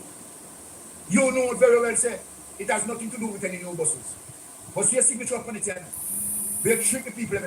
Somebody ask you a question now, Danville Walker, Danville Thief in Walker. How much Darrell Vaz give you out at this money out of $1.4 million? How much you get out at? Come talk to me. So DPP, me they give you as much to start the investigation. Right? So tell me now, Danville Walker, how much you get out of it? Audrey Sewell, sign off on it. Audrey, how much you got from that? Andrew Honest, you know say nothing happen. And you, not involved. You're the egg cook buckle washer. You coming out. And you train them. So how much you get out of it, Andrew? Eh? How much you get out of it? You know already, the DPP don't need to get nothing out of this, you know. Yeah. Because when you raise the DPP salary. So the DPP are right. Mighty God. The DPP don't need to get nothing out of it. Wow. The DPP nice. Andrew Honest nice of the DPP. You understand? So I show Jamaica why the DPP are left now. Because the DPP sweat. Listen, my man. Them man are some skilled swordsman, yeah? Them know how to chop. You understand what I say? When them are chopping it, it's not chop. It's not chopping, it's chop. You understand? Clean, elegant. A work of art. When them chop. The DPP nice. You understand what I say? The DPP they make an extra $10 million a year for our salary. Right? So the DPP now go look right. The DPP now go look right. The DPP go continue to look left. DPP, you hear me? You know they hear me no clap. You understand? You know such deep down, you know it's damn true. I am telling you. And let me just see if I can bring in that part. Because no sir. Okay. No man. Mystica go on wicked man. Let me just big up this so that people understand what we are doing here. Okay. Jamaican-born scientists get top award published Monday, January 29, 2007. Dr. Robert Trivers, longtime president of Southfield St. Elizabeth, has been awarded the 2000 Crawford Prize in Bioscience by the Royal Swedish Academy of Science. So this is the person that, we are speaking about as it relates to his affiliation with Jeffrey St. What? Let me stop share that. I just want for people to see that. Right? Let me just take this document away. You serious? Right? And I want to take my time to go through documentation here. Now let me show you the impact as it relates to what we have in Jamaica. Right, people, I want you to all to follow me carefully today. Now let me get into this. Right, and take you through the journey this morning. So this is a JIS document, and I make sure I got it from JIS, Jamaica Information Service. Let me share to say that the information, is coming from an established authority. Reduction in reports of missing children last year, until October 3, 2019. Statistics from the National Children Registry is showing a reduction in reports of missing children last year, right? Now, a total of 1,512 children were reported missing in 2018. Shocking. What? which is the lowest figure since the establishment of the Amanda Alert System in 2009. How many persons know of this? I didn't know How many that. persons know of this? I didn't that know we that. have that amount of children, right? On a yearly basis, 1,512 children. Believe you me, people, when I'm seeing this. Hold on there. So, wait. A total of 1,512 children were reported missing in 2018. Why isn't it that the police force is not focusing on these missing children cases? Why are they focused on shooting young men in the street? No, seriously, we need the police them in Jamaica to do some real police work in Jesus' name. Yeah, man. They need to start with some credible police work. Cause see that get exposed enough. See that get exposed. See that get dismantled. The entity that's supposed to be dealing with us, the drugs. Them are the one who distribute drugs through the entity when they catch it. When they catch people with it. The man make crazy money off of drugs. Mighty God. No man, Jamaica mash up. Jamaica fully mash up. Right, when I was doing the research, no, this really shocked me. It disturbed me too, man. It shook me up. Now, in 2017, a total of 1,674 children were reported missing.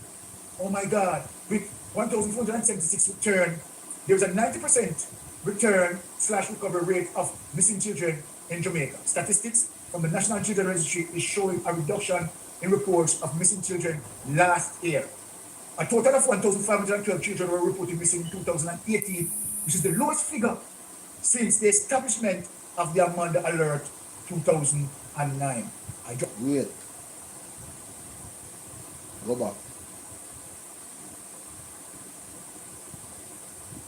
1,476? Of 1,512 children were reported missing in 2018, which is the lowest figure since the establishment of the Amanda Alert 2009. The lowest figure since 2009? So who on there? Oh man. So that the JNP government was in power 2009. Yes. 2013, 14, 15, 16. 13, 14, 15, 16.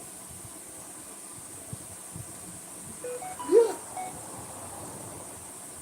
So in that period, it started with the JLP. 2009, the JLP then in power. The lowest figure was 1,000 in no man, wait, let me go back. Voila. A total of 1,512 children were reported missing in 2018, which is the lowest figure since the establishment of the Amanda Alert 2000. So from 2009 till 2018, 1,512 people missing. No, this has to be a crisis, Jamaica.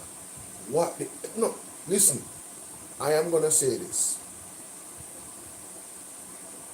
Jamaica does not have a birth rate problem.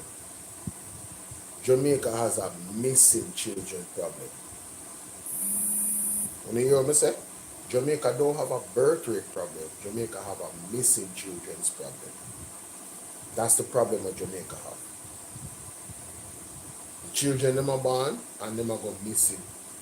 So we can probably safely say that potentially, and I'll have to look the numbers up, but over 1,000 children are missing every year in Jamaica. Jamaica, that's too much. I'm sorry, that is too much. And those cases are often unsolved. Wow. I don't think I can go any further with this right now. I've been on here for 4 hours. I'm gonna go to my bed. I have to take this on tomorrow. Later, at least. No, man, Jamaica. Too much, Jamaica, so much things. We need Jesus. What? Watch the big ships on harbors. Yes. Yes. Something alright, Primrose. Something alright. Something is definitely not right.